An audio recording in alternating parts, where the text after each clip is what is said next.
Okay, and we are live? Before we cater chip. I like that. Are we live? Let me start the song over just in case. Man, YouTube, taking a minute. Well, whatever it is, I am here. Oh, there we go. Mirrorless cameras also minimize mechanics. Okay. I don't know why it waited a minute. Alright, am I here? Okay, there I am. Now I will send out the tweet. Still, I don't know why, I don't know. The tweet and the skeet, and I want to say hello to Cornbread, Heavier Portello. Hold on, let me scroll down. Nathaniel Foga, Austin, Purple Goop. Why am I not? Okay. William Ellman, hello, everyone. Hello, how is it going? Hey, Nico, come here. Hold on. I wanted to grab one of the kittens. Hold on. She's here. Soderbergh pup. Okay. Okay, let's switch over. I have kittens. I don't know if you heard. Oh, Nico does not like this. This is Nico.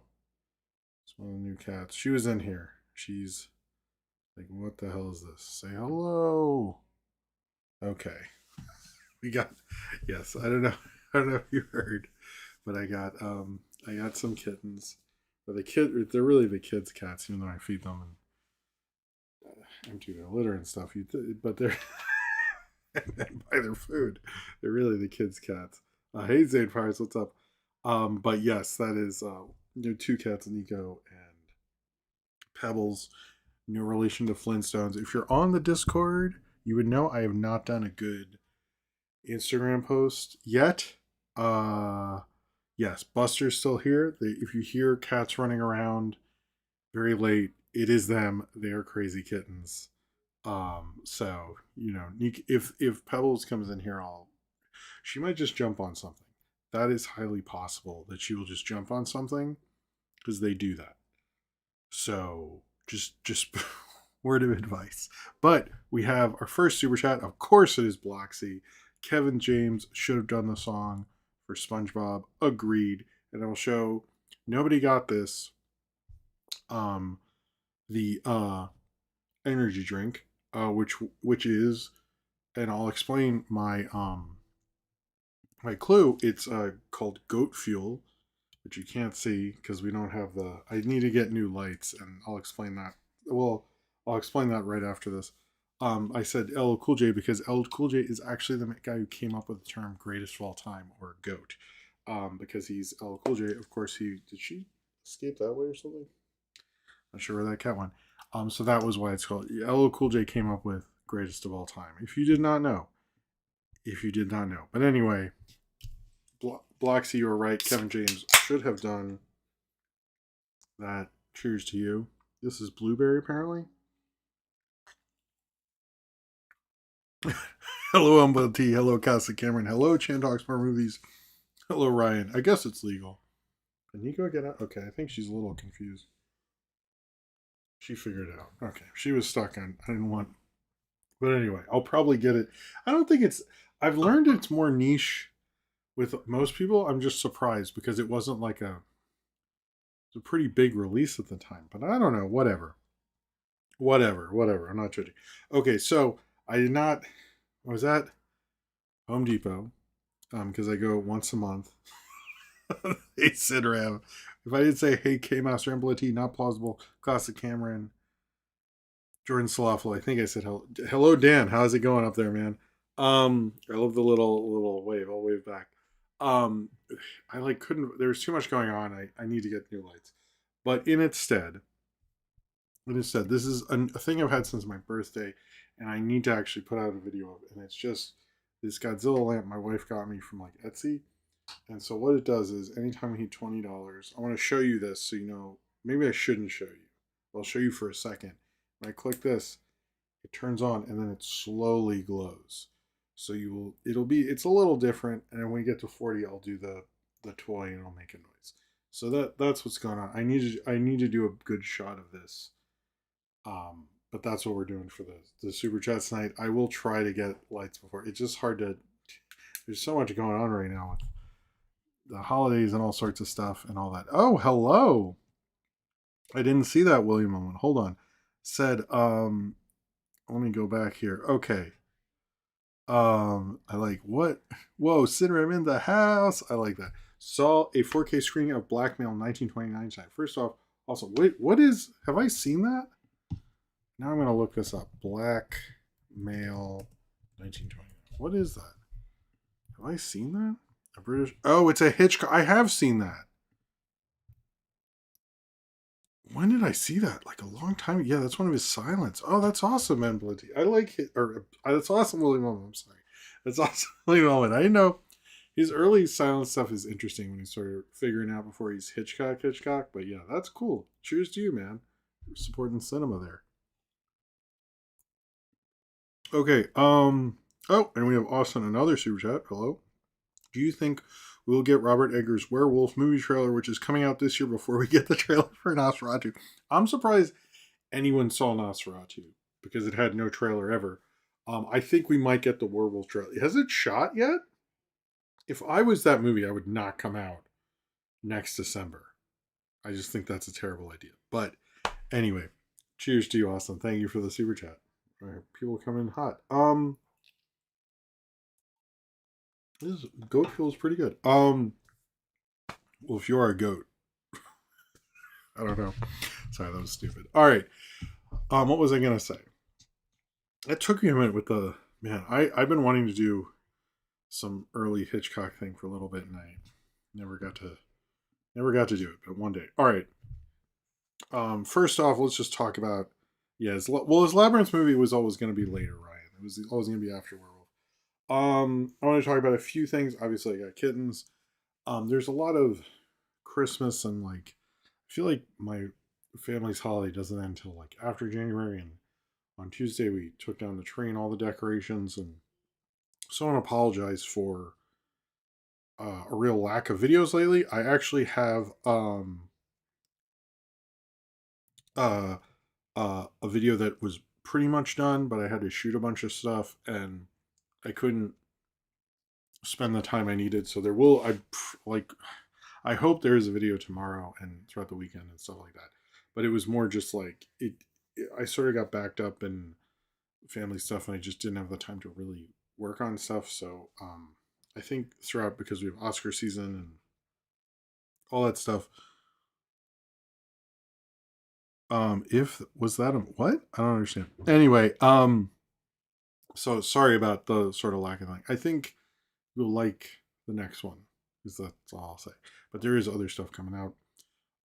In other news, I just wanted to bring up I guess, lots of cool Christmas stuff. I got this this cool Reptar thing from there's a store in New York called Toy Tokyo. They have all sorts of cool toys. And they had a Reptar box and I got this Reptar and he's like pink. I think he's pretty cool. It's pretty cool. And I mostly got like pajama pants because I like pajama. I'm wearing some now. It's pretty cool. And then I got my kids. There's this guy, Tommy's Figs in near Columbus Circle. It's a cool store. It's I think closed for a few weeks, but it's gonna open again. If you're ever there, Tommy's a cool guy. But he has this bin of just old Happy Meal toys, and I got like my kids ones and stuff like that. But I also got myself this Wallace and Gromit thing from I guess the Curse of the Were Rabbit, and this is pretty cool. I got my kids. My son got a Mr. Incredible car, and as it ramps up, it like opens up like the Mr. Incredible car, and that one was pretty cool as well. I didn't realize that until after I opened it. But this one I can go like this. I can actually see you guys. Hey Sidram, how's it going? Ew, Zane Powers. Disgusting. But anyway, sorry, bitch. Oh, your go-to theater closed? That sucks, Dan. I'm sorry about that. But yeah, it was a good Christmas. Just got some stuff and had fun with the kids, and we saw SpongeBob, which that was cool. And I'm trying to think if there's anything. I don't know. It's kind of the whole craziness of the holidays just sort of like calming down. I'm kind of like, okay, I've been listening to the Merle Haggard Christmas album. There's ones like "If We Make It Through December," and that's sort of become my my theme song right lately. Merle Haggard is pretty cool. I like the Willie Nelson Christmas stuff. He has one called "Shiny Paper," and that's really good. But then I Spotify was like, you should check out Merle Haggard's thing. But I would say Willie Nelson has a lot of Christmas albums. It can get confusing because then he'll re-record the same things, which is whatever. Anyway, David, I'll talk about David. I learned things about David, not really what it's about, but and I didn't see it. The other thing I do like enjoying in New York, two New York things, I guess. In New York on New Year's Day, on Pix 11, they do a Honeymooners marathon. If you've never seen the Honeymooners, and I'm 100% serious about this, see the Honeymooners because I'm not joking about this. It is probably one of the more influential sitcoms of all time. Everything from like All in the Family to Roseanne or like any like working class sitcom comes from that show. There's like only 39 episodes.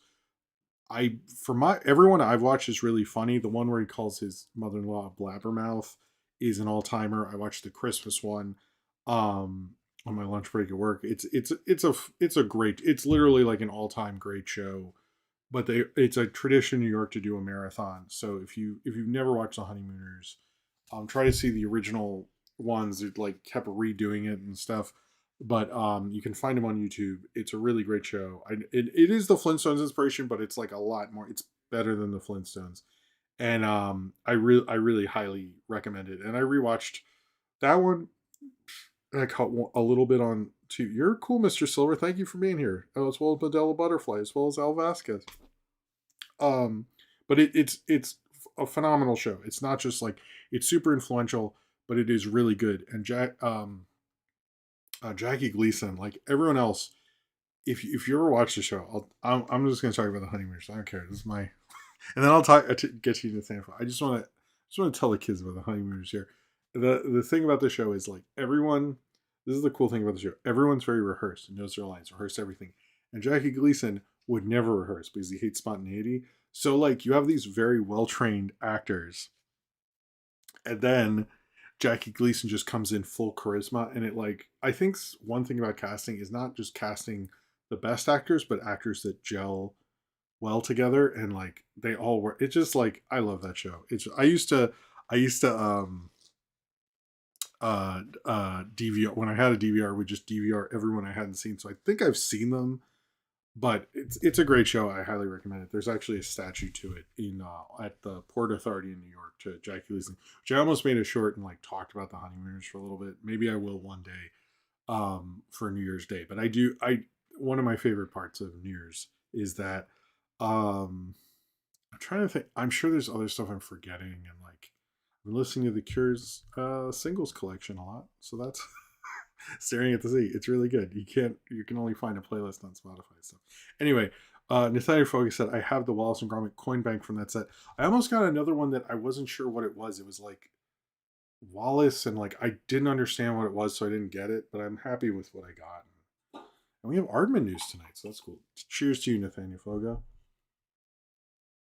We might be to $20. Let me sorry if I have you seen the Day of the Animals 1977? In it, Leslie Nielsen fights a grizzly bear. I have not, but that sounds amazing, William Allman. Cheers to you, man.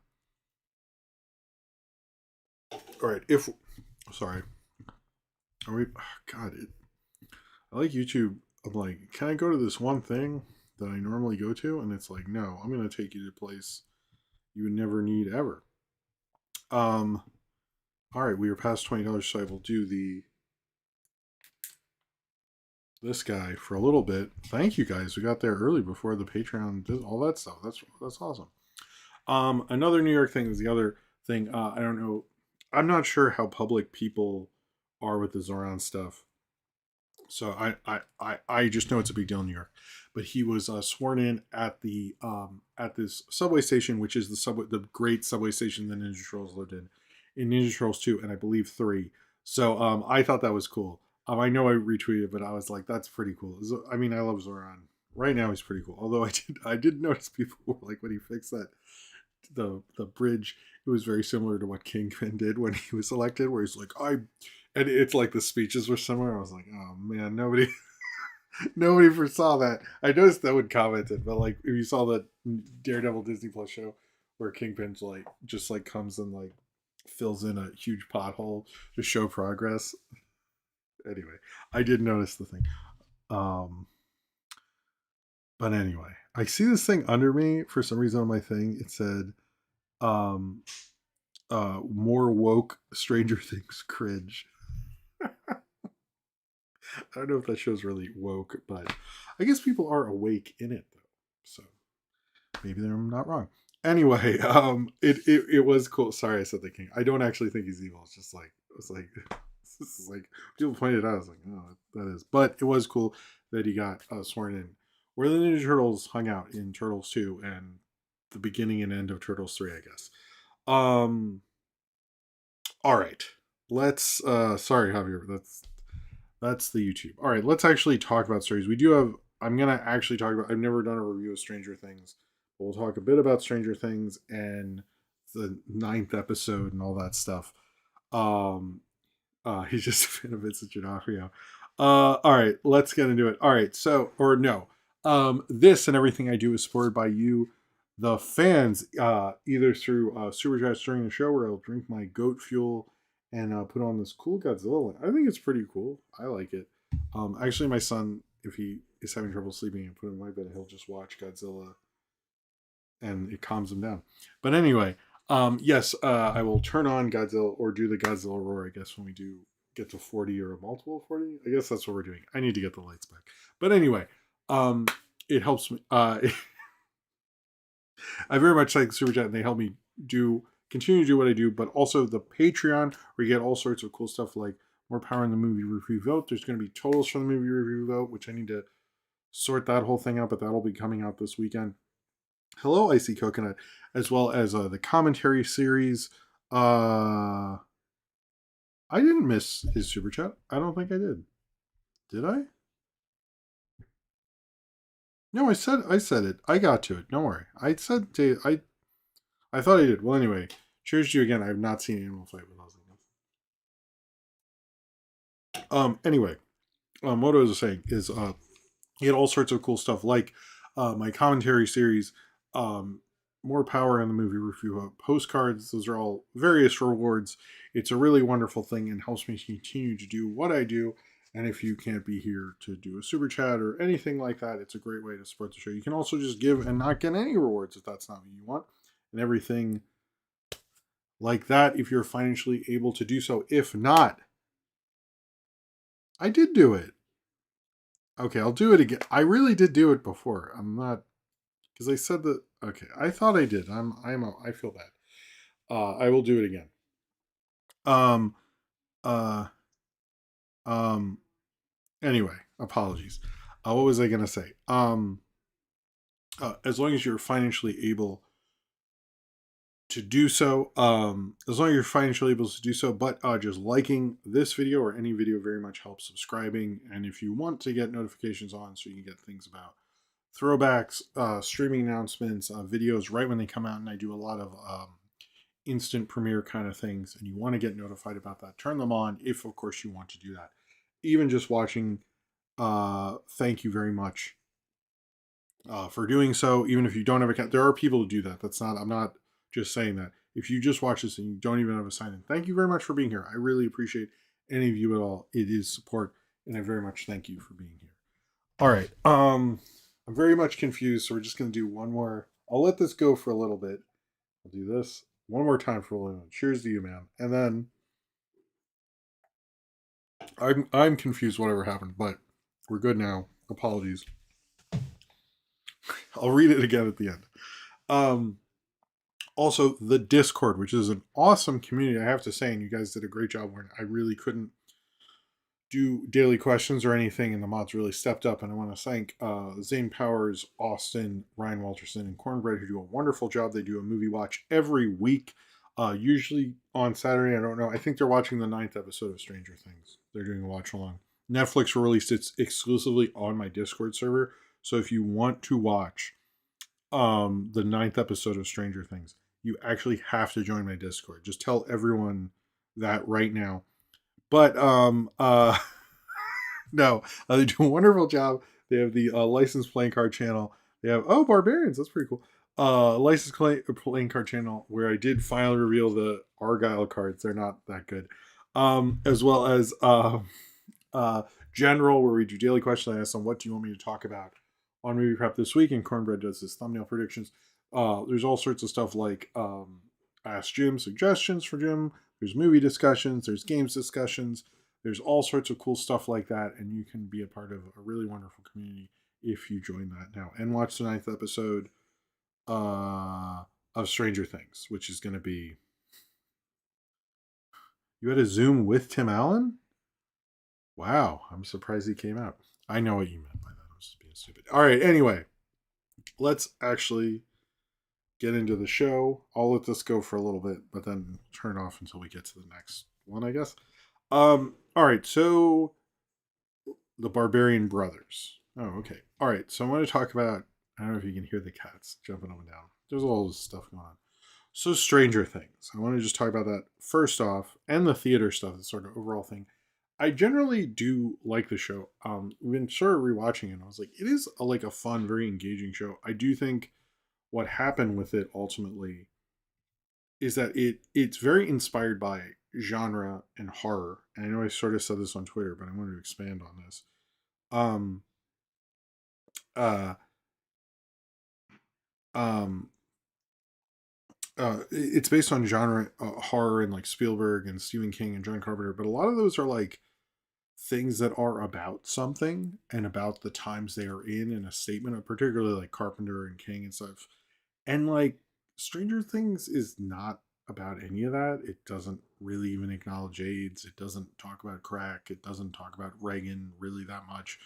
It's sort of just like the vibe of the 80s, and it like works within that. It's not bad, but I think the problem with that is ultimately like when we got to the end, the cracks start to show a bit, because you're like, oh, they killed like Vecna or whatever, but like spoilers, I guess.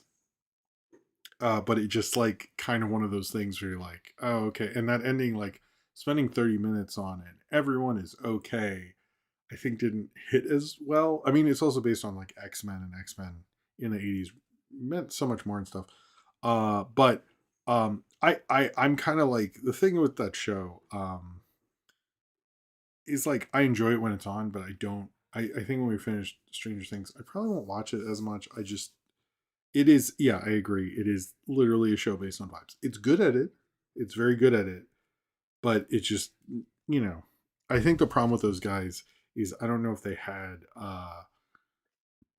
much of a statement on the 80s other than the 80s are cool. But they did it well. But it's like, the, taking the Firestarter MK Ultra stuff, but MK Ultra was a real thing, and Stephen King played with that, and they were just playing with the thing where you're like, do you have any like analysis of the MK Ultra stuff, or are you just like using what Stephen King used? And I kind of got, I don't know. It's like sort of like J.J. Abrams with Force Awakens. Like, I had a good time, but do you think about the stories say stuff? Like, do you you're like, oh, okay. Anyway, I just, whatever. Um they didn't even play D&D. That's interesting. I always wished I got to play D&D, and it's kind of a regret of mine, to be honest with you. Because anytime people explain to me, they'd make it too complicated, and I wish that people hadn't done that. But I enjoyed it. I like the show. Like, I like watching it. I just like, I don't know if it represents as much. But the theory was for a little bit that there is a secret 9th episode of Stranger Things because things wrapped up too well. I don't I think that's pretty funny. It was funny. I guess I had my tweet about like, there's more evidence that there's more episodes of Smiling Friends than there is of Stranger Things, because there's just no evidence. But I don't know. People are like, I've read Netflix was trying to fan the flames, and this was trying to bring it up, and like, I'm just like, I don't know. But yeah, it's a whole thing. J.J. Abrams gave us Babu Frick. Hey, I think Rick and Morty really did. If you think about it, here's you also. He's coming back. He's coming back this year, right? All right. Pebbles keeps running. Maybe I can get Pebbles in here until the next thing. I let it go. Pebbles. She's just like using this to hide to jump on her sister. They're both sisters, so it's first time I've had two girl cats. Anyway, I just find it to be a really weird theory, and like it doesn't really work as well as I think. Like people love their like theories and stuff, but I'm sort of noticing the media analysis of TikTok and Instagram Reels are the kind of people who do those things are the kind of people who say like a really good statement, and then if you ask them to back it up, they can't, and you're like, oh, this is a perfect medium for you because you can't expand on this whatsoever. I'm long-winded, but I think I can back up my shit. And a lot of these people I notice like I'll write I saw this really weird reel, and it was like, or it wasn't. Oh, here's Pebbles. Okay, you guys can meet Pebbles. They are sisters, so they look kind of okay.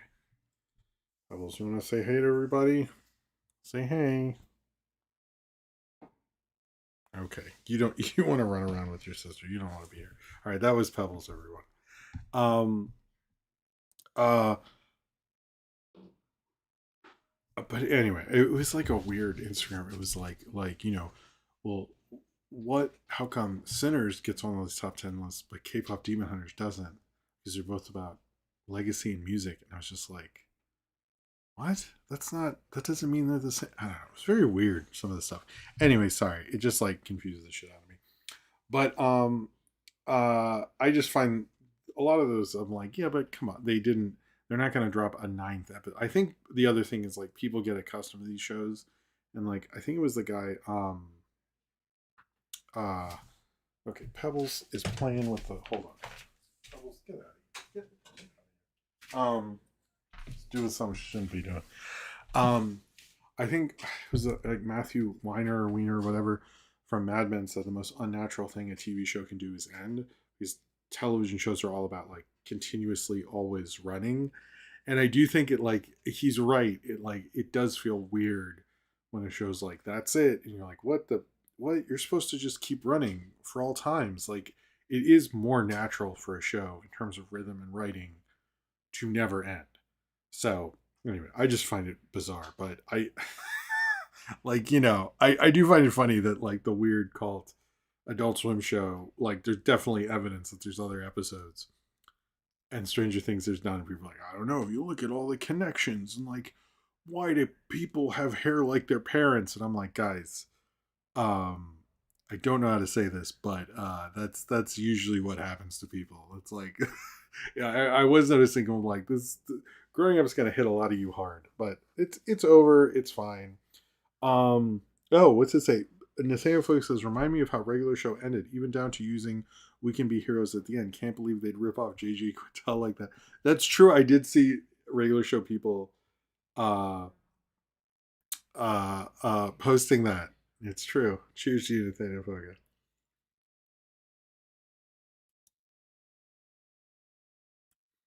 Breaking Bad sequel series Anastasia. What? Anyway. No, Sinners and K-pop Demon are very high on my top 10. I'm trying to make a top 10 this year. I'll talk more about that in a little bit. But the other thing, okay, so I didn't talk about the Stranger Things theater thing, and it's really interesting, and I don't know if you've heard about this. So basically, the finale played in theaters. However, it wouldn't count as the box office, and there is a reason for that. Netflix didn't want to have to pay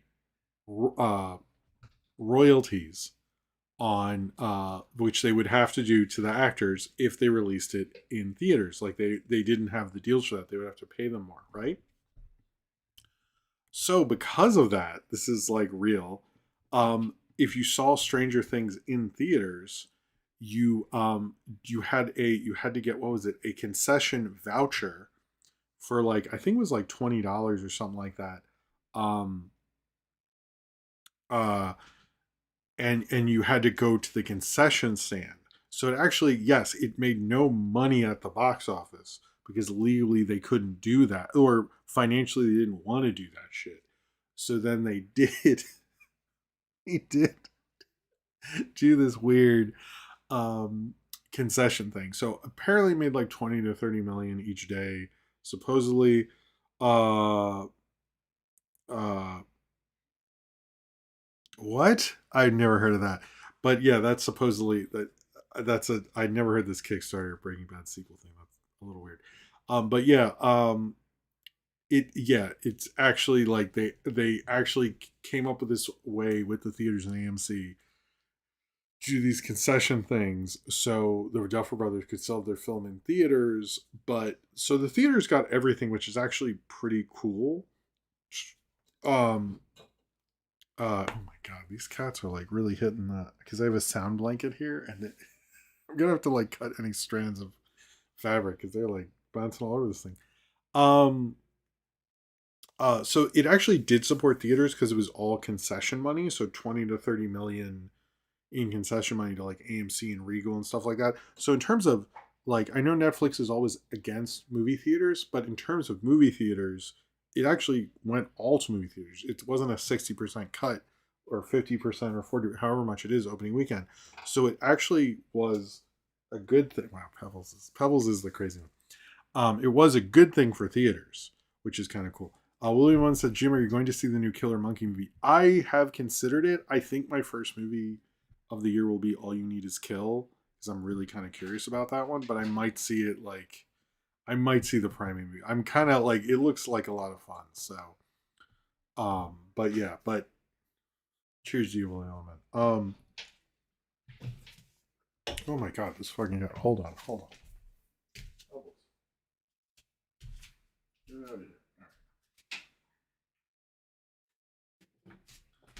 What? Nico's in here. Oh my god, these cats are like these cats are interesting. One of them almost jumped on my computer. I was filming some last night. Um, but oh, also the other thing with Stranger Things thing, if you are in Atlanta, there's a shot in a movie theater, and you can actually see the finale at the movie theater that they filmed that scene in, like literally the exact theater, which is kind of cool actually. So if you're like in Atlanta and that's a thing well, I guess you can't because it's only 2 days. But if you could go back in time, I guess. But I thought that was kind of a neat little thing. But it's cool that they actually got theaters some money, concession money. But I don't think they, I don't think people keep posting is 80s nostalgia over. I do think 80s nostalgia is interesting because it really hasn't gone away. 90s nostalgia has never been what 80s is, but I think 80s is kind of unique and interesting, and like there was sort of a I don't know. I think there's a certain drive to it. It was sort of like the peak of a lot of different things. I also think it's like silly and serious, and there's a lot to it, and a lot of things that got underappreciated on the time. Um, thanks, Gary. Thanks. I was thinking the other day, whoa, that Dark City DVD is looking nice. I just sometimes, man, I just put on that Ebert commentary and sit back. I just go to sleep. I let it keep playing on repeat, and I wake up, and Ebert's still talking about, how it's sort of like the Bible when he wakes up in the bathtub and stuff. It's really nice. Thank you for that, man.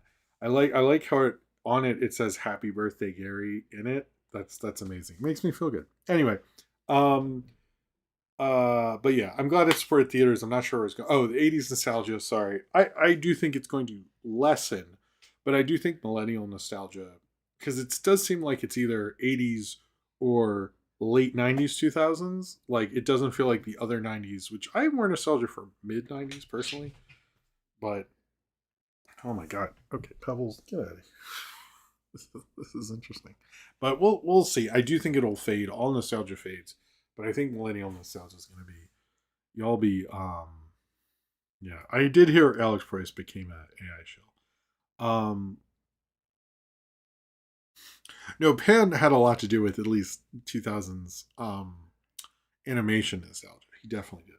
All right, let's talk about the Doomsday trailers. We're going to talk about some bigger trailers now and then other trailers later.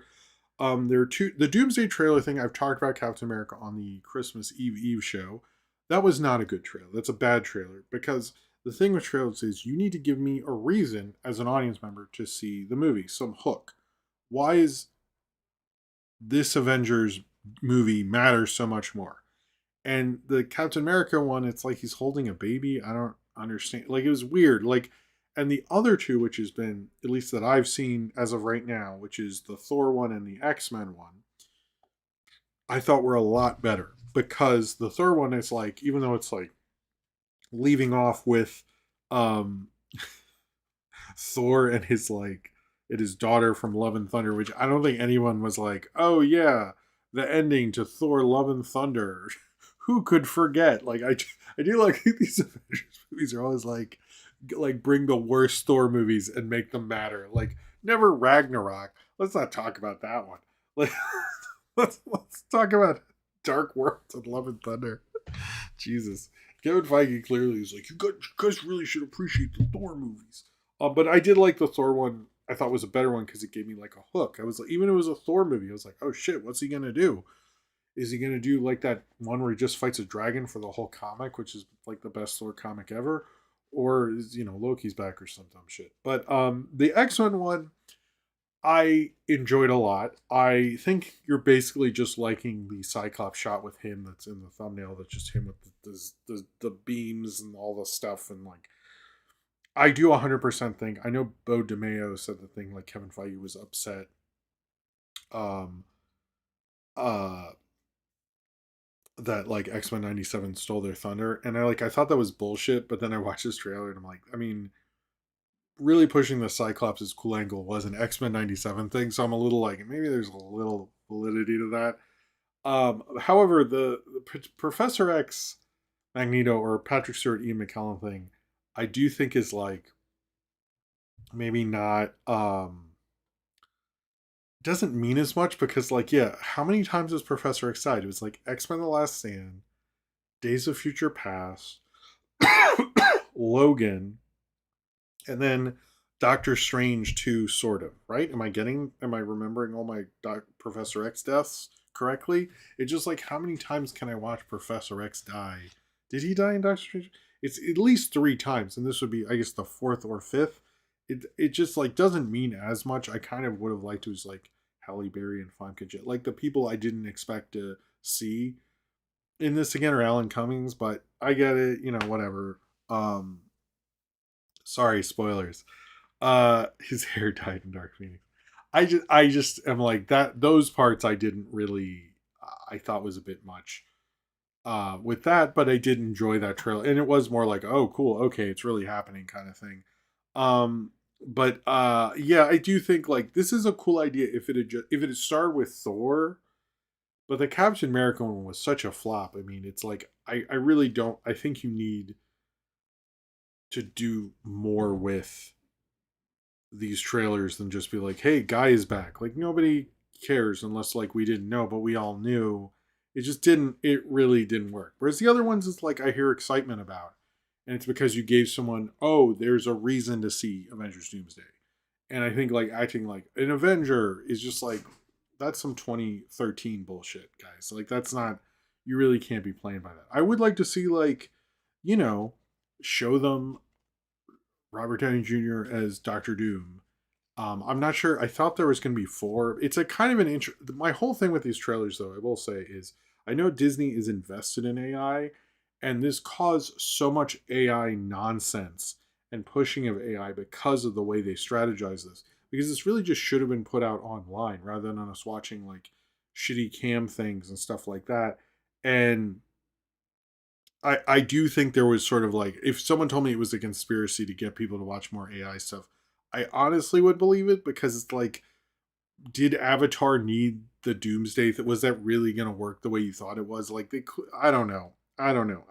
But and I noticed that now AI does this thing where like they'll show a bit of it and then it'll quick cut away from something. So I'm like, at least you guys learned editing, but like that doesn't show AI is really great if you have to make it really small or like cut away quickly. It's like kind of shows it's not very good. That's what you do for a shot that isn't good. That's not a good strategy. But the whole thing, I think, like I like the X-Men trailer. The Thor trailer was good. I want more of these that like show me why I need to see it, because I felt that way with Endgame or Force Awakens or all. It's like, oh my god, this is happening, and don't just be like, it is happening. Like that's not. I don't think that kind of trailer works anymore. You know, it's like you could get away with that with like Force Awakens, but that was like such a big moment. You know, it's like I think what they need to understand is they don't have a big moment. They need to build up the big moment and make us care, because this phase has been a disaster. So we'll see. We'll see. The other big trailer is, of course, the Muppet Show trailer. I did not forget, which is coming out in February. It looked really good. I don't mind Kermit as much as everyone else.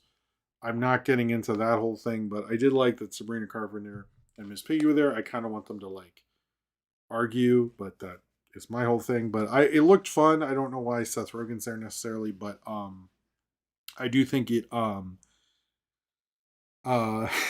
damn Cornbread calling us all out for that. I've heard so many people go, I ended up watching so much AI shit, I hate it. And Cornbread's like skill issue. Damn. But the Muppet trailer looked really good. I'm very excited for the Muppet Show special. I think so. If there was ever going to be one Muppet Show episode, and if it's just going to be with Sabrina Carpenter, I'm like, fine, but I would like more episodes. I also am like, get the big celebrities like Taylor Swift. What are you doing? You know, Ryan Reynolds. I'm not the biggest fan, but have him in it. Like, get the big stars to do it. That's what I think. Like, let's build this brand back up, or at least the stars that'll work well with it. Like, where's Bill Hader? Where's Fred Armisen? Where's people like that? But I'm excited for it. I'm definitely going to watch it the first day. I guess I'll probably end up doing a review of it or something. But I really do hope it. I really do hope it works. I think it'll be a big. I hope it'll be big. I really want the Muppets to come back. I know Bob Iger's not the biggest Muppets fan, but I mean Chapek is the only good thing I will give credit to Bob Chapek for is giving us the Muppet Show on Disney Plus, because I love watching random Muppet shows. That is like one of the greatest things. There's like a couple Happy Time shows I have. Honeymooners might get in that rotation as well. Um, but well, Ryan, we haven't had a lot of Kermit stuff to get used to with. To be fair, I think this is like the biggest thing we've had through it. But um, yeah, well, what was I going? Oh yeah, no, I my Happy Time shows are like Living Color, Beavis and Butthead, Muppet Show, and yeah, Honeymooners should be in there too. Just like random shows I watch. But I'm hoping people will check out more Muppet Show. In news that just broke today, which I think is really cool, there's going to be GKIDS has signed a deal with jeez, these cats. I don't know if you hear them, but they're going for it. Um uh is going to distribute the next Shaun the Sheep movie. It's going to be a Halloween based movie called Shaun the Sheep, The Beast of Mossy Bottom. It does not say an actual date. They just said fall 2026, and they said right before Halloween in all like the press releases, which to me means I guess October. Um I didn't see a date in anything. If Ryan knows of a date, he'd be the one to know, but they were a little vague. The teaser looked fine. I really liked both the other Shaun the Sheep movies. I like the Shaun the Sheep Christmas special, which I need to put out a review of one of these years. I really do love Shaun the Sheep. I think it'll be great. It's a great thing to see in the theater. I worry about America with Shaun the Sheep because it's never been super popular here, which sucks because it is like a really good I mean, I'd say like Shaun the Sheep should have at least like 10-20% of the Bluey love. Like it is very like most of the families I know are into it get really into it because it's like universal comedy.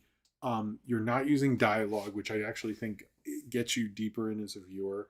But yeah, G Kids is doing it. I think I'm hoping that I don't know if the buzz from Farmageddon, which was a while ago, but the first two I really liked. I'm excited for that. I like a good Aardman movie, especially when nobody's talking, and Shaun the Sheep has that. So I hope I'm hoping for the best. I'm excited for that. I'm excited for that. So we just got a teaser, and I was surprised. I didn't think we'd get that.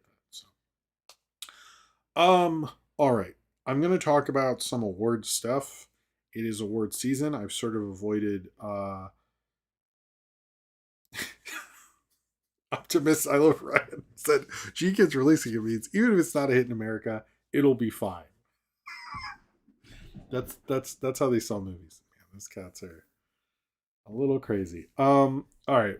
What was I gonna say here? All right. So I'm sort of over the I follow the Oscars, and I might even do a separate um Oscar nominations breakdown stream because I always feel like I end up rushing the nominations thing, and I never have time to do anything. So I think I might do it to give myself a little more time. But anyway, we'll see. I'll announce that closer to the week I do it.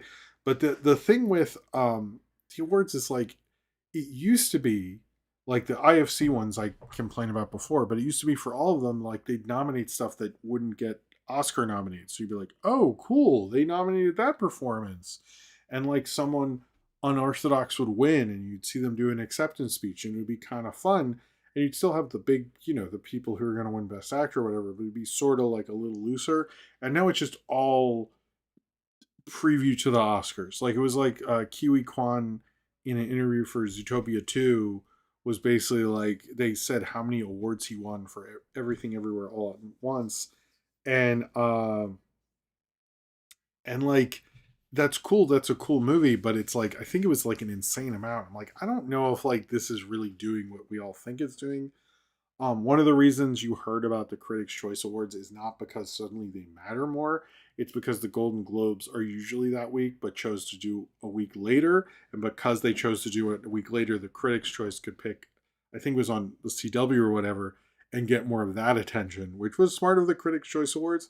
But that's apparently I read about that and I was like, oh, that's how they fucking did it. Because I was like, why am I hearing so much about the Critics' Choice Awards? Like they're important or something. It's not. They just like position themselves in the best way, which of course the DGA nominations, which do of anything that's a precursor to the best director Oscar and who wins it. It is that the nominees were Guillermo del Toro, Ryan Coogler. I'm gonna try to do this by memory. Ryan Coogler, Chloe Zhao for Hamnet, um, Josh Safdie for Party Supreme. Who else was it? Oh, Paul Thomas Anderson won battle after another. For example, Sean Baker won the previous year. Most years, who wins DGA wins best actor, or best director, best director. So it is sort of a precursor there. But the main thing I want to talk about tonight here was the oh well, I'll talk about an Emmy thing in a bit. Is the Annie Awards. So the Annie Awards came out, the nominations. And I normally am a little like, sure, whatever. Except congratulations to Ian and Rebecca. They got nominated for Adult Swim's The Elephant, which is pretty cool. Also, Not Just a Goof got nominated, I saw, which was funny considering how I covered that. But my main thing with they have best feature and best feature independent, where it seems like Arco's going to it's between Arco and Scarlet, which Scarlet barely played in any theaters, but I did learn about this film Pebbles, Lost in Starlight, which is going to be which is on Netflix. I hadn't heard about that. I might try to check that out. But my main issue here is Elio got 10 nominations, and I don't dislike I did like Common Side Effects, got a lot of nominations. Hold on, this they keep knocking over I have to use a different clip on the bottom of the soundboard there. Oh, Benny won the best director at the Venice Films. I think that's the only award Benny Safdie's getting from what I've read. I haven't watched Smash Machine. I have seen Marty Supreme. There'll be a review soon, but I kind of want to see uh um Smash Machine now because I didn't. But best TV media, actually, Haha You Clowns got nominated for Duncan Holds a Baby, which is an episode I've seen, and Common Side Effects, the pilot episode.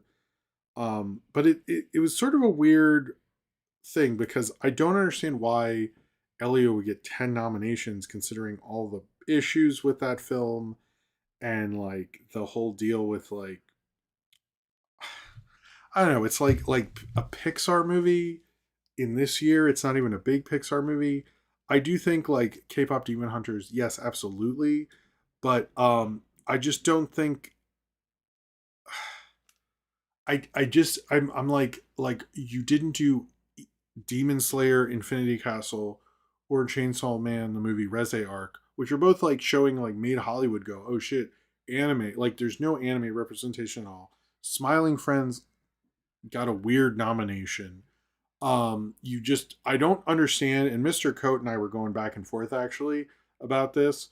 Like, is the day the Earth blew up not eligible for this year's Annies or last year's Annies? And he didn't know. And because the it's actually true, the Annies sometimes will not play by the Oscars rules and hold something for a different year. So it's actually I don't know whether the day the Earth blew up would be considered, but that was like a major moment in animation. It's like the first Looney Tunes movie, and it got nothing in either year, by the way. So at this point, we know it's definitely snubbed. Um, there was one nomination for Dogman, which I think is a lot better than Elio. I'm fine with actually something like Bad Guys 2, which I did like, but it's just like it did feel like we had this really interesting animation year. And then, K-pop Demon Hunters should be a part of that. But having Elio take up all the things is just like, what the fuck? Like, I like Elio, but um it's just like the fact that like I my main big issue with all award shows is like when we talk about the year in film and then you look at the awards nominations, they rarely are the same. And I think that it's sort of a problem. It's like what do you like this wasn't the year of Elio. Like you're not it wasn't good enough to do that. And considering all the weird shit you did with that movie, I don't actually think it should be rewarded in that way. And like Zootopia 2 I thought was pretty good and did a lot more for like Hollywood and stuff. So I just think it's like really weird. Um I just anyway, I wasn't really happy about that and seeing how they snub so many things. Like Common Side Effects, yes, should get all those nominations like but where was King of the Hill was pretty good too. I just am like I thought it was a major miscalculation on their part. I think it doesn't really represent the animation year, and they're not doing it because of like a major artistic achievement, which I don't think Elio was. I do like that movie. I just like 10. Like that was an over exaggeration. The Day the Earth Blew Up thing is a major, I think, dumb idea. And I don't mind Bad Guys 2 and Zootopia 2. Bad Guys 2 I'm a little surprised by because I liked it a lot, but didn't mean that much. And I even liked the SpongeBob movie. Like I wouldn't mind that getting some nominations, but I I just think you know, I just think it's like you should have shown Hollywood like, hey, what's up? Like we did this huge thing this year. And I actually think the Chainsaw Man movie was pretty good. Like I'm a little not really thrilled about if you're gonna give smaller movies a bigger platform that like I hadn't heard of that what was it, the Starlight thing. And now I'll probably see that because of this, which is that's good. That's what award shows should be. But like if you're not gonna give it to or what's it called? Lost in Starlight, I will now see that. Or I hope to see that. I say that now. We'll see. But like, if you're gonna just give like a huge movie from the Disney Corporation, you could have just gone Zootopia too. You didn't need to do that. I just find it, you know, and I'm someone who's like, I think people will Smurfs. Okay, right. Um, you got me there. I just think it's like we had a really interesting animation year, and this was not the same thing. And yes, I think K-pop Demon Hunters will win everything. If Elio wins Best Movie, I'll be pissed. But I don't really care about them usually. But it was just like, what the fuck is this? And like, I heard people going, well, if you look at the categories, Elio should be in those. And I'm like, yeah, I don't really think that is the case. Actually, I think Dogman should be in Best Feature over Elio. I think Dogman was a lot better. And I think a lot more imaginative, honestly. And I'm really getting sick of that. But yeah, and no, and Sneaks was snubbed also. Um, just I don't know.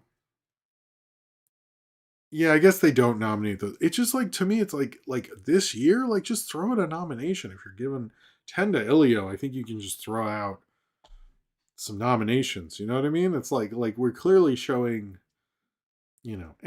Anyway. Sorry about my little rant there. But I when I really started to think about it, because I saw them, I was like, I don't know. But then I was like, wait, the day the Earth blew up came out this year. We're just like not representing the day the Earth blew up. Like,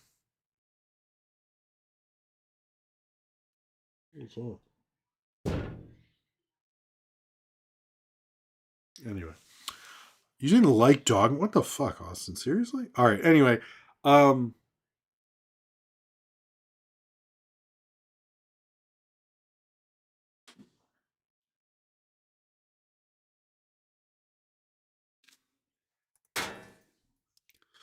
keep hearing something. Anyway, what was I gonna say? Yeah, Pete Davidson was really good in that one. I agree with that.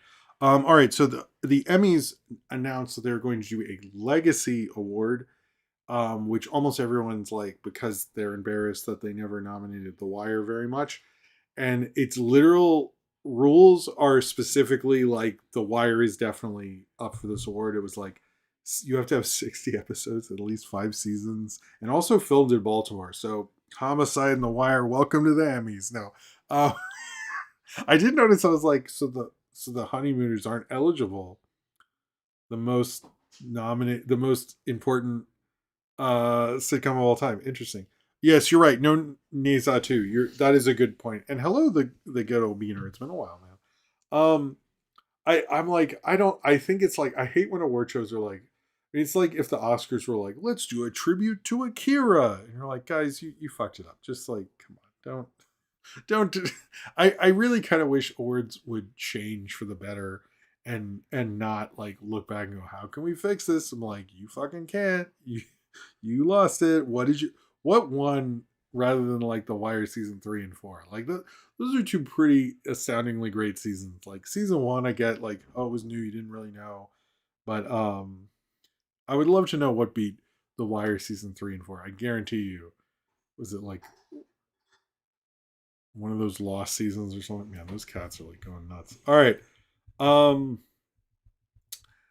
in a kind of a surprising move, we learned that there's going to be a Jackass 5, which is coming to theaters on June 26th of this year. It was announced today, and also that Bam Margera has signed a deal for his archival footage, because I noticed people are saying he's back. He's not back. For his archival footage to be in the new one. I'm assuming this is to just throw him a bone. Oh, the Odd Couple. Okay, so the Odd Couple is actually the other marathon in New York, another channel to counter the Honeymooners plays the Odd Couple, which I haven't seen as much Odd Couple. I should one moment, but that's interesting you said that. Um, Bam Margera is signed a deal for his archival footage to be in Jackass 5. It is not him. He has no plans to be in it or do stunts, but they want to use supposedly stunts that he hasn't done already. The thing with this is I sort of, and I'll get into the box office in a little bit. I should hurry up though. I'm taking my time here. Is that's not a good release date. You're up against like Supergirl and Toy Story 5 and all this other stuff. And like I just think it's like Paramount is dating things. Poor like SpongeBob should not be when it was like put it out like in October, which I actually recently found out like why was October so shitty? Like they didn't try anything. Supposedly the Michael Jackson biopic that's release date for a very long time, and then when it got moved, nobody else stepped up to the plate, and that's why that ended up being what it was. But I think it'd be cool, but I just think it's a bad release date based on that's like the height of summer. There's going to be a lot out. I would move the Jackass 5 to like May has like nothing between Devil Wears Prada 2 and The Mandalorian and Grogu. There's really nothing there, and like you could easily put a Jackass 5 in there. Like, I don't think the Jackass audience and the Devil Wears Prada audience have a ton of crossover, so I think it could really work out. But whatever. In news I have a little bit of a positive spin on, which might surprise you, is it was announced at least the Tangled live action cast, which is this girl Tegan Croft, who looks like the blonde girl from Stranger Things, who's Will's sister but isn't, and Milo Manheim, who's most known for the zombies movies. I normally don't I don't like these movies, and I'm sure I won't like this one. But the one thing I like about this, and one thing I have been critical of, is they never um do anything to like prop up like new stars through these movies. They're basically like you're in them, and then like it gives you no career boost whatsoever. However, I actually sort of like it's Raven and the Teen Titans. Okay, but the live action one. How am I supposed to? I never watched that. But I actually sort of like someone going from the Disney Channel movies to a full on Disney movie. I think it's like a good way to like build a career, and I also think those kids like often don't get, unless you're in High School Musical, you don't really get to bump up past those, even though they're like insanely famous. Like Dove Cameron, for example, like I see her on backpacks all over my kid's school, but like I don't think a studio would put her in a movie. And I think I'm like, okay, I'm sort of okay with him getting that bump, and like I like Disney having a star, building them up, and then putting them in there. Which I think is a problem with Hollywood in general. They're not promoting stars. I think it's cool that it's him. I hope it works out for him. At least his performance is good. I know Catherine Hahn is for Mother Gothel, but this movie sounds horrible. But I at least like that we're like we need more movie stars in general. It's like a problem for the whole industry, and the fact that Disney's like sort of using the goodwill they built up to build up someone more. I'm okay at least with that. I thought it was like a smart move actually, which I think you wouldn't think I would be, but it's like I've seen all four zombies movies a lot of times, so not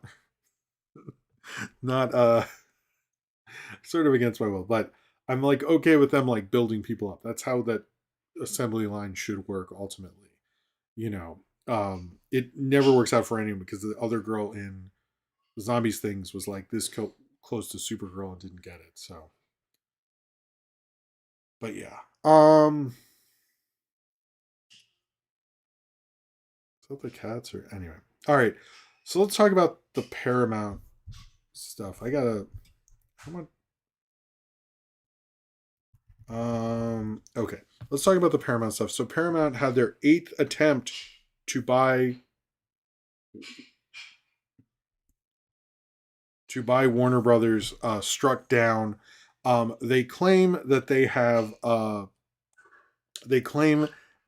have more cash value to than Netflix does, although Warner Brothers keeps rejecting these offers.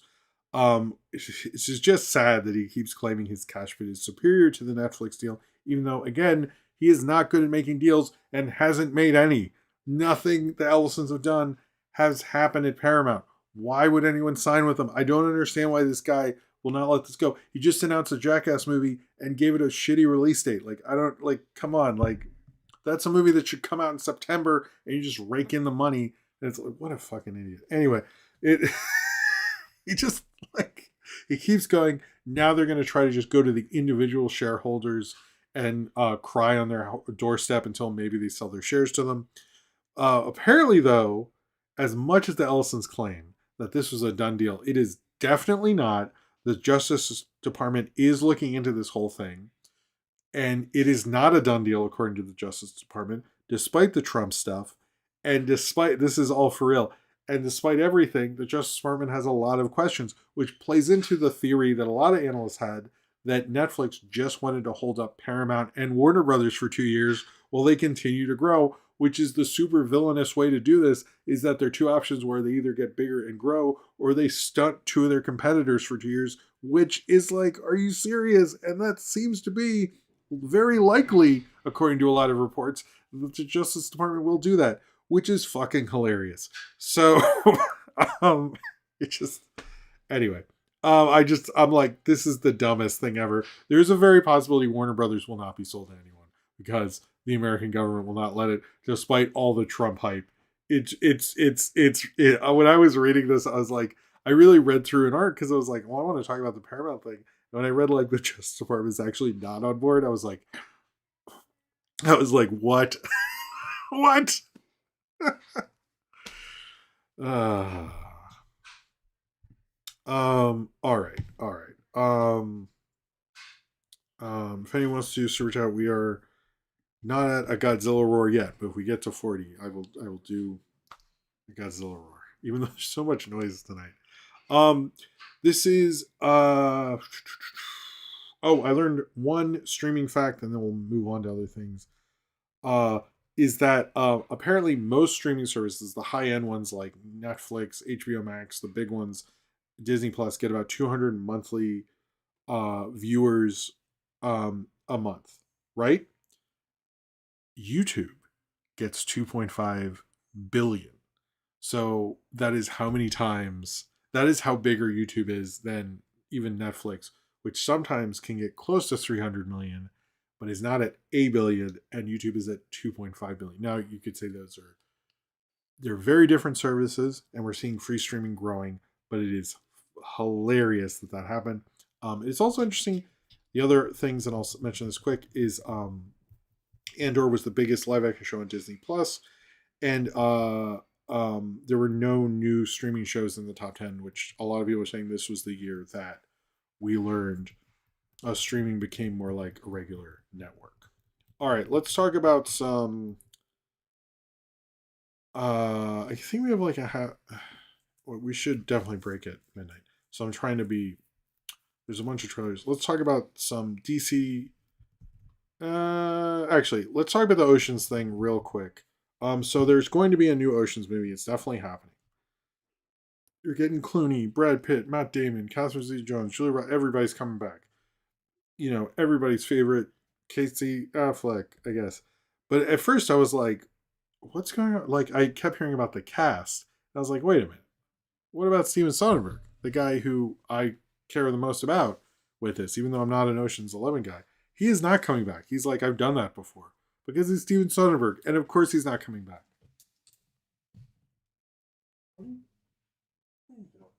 Pebbles. God, I've never even seen where. Um. But Steven Soderbergh is not coming back. Apparently, it is David Leitch.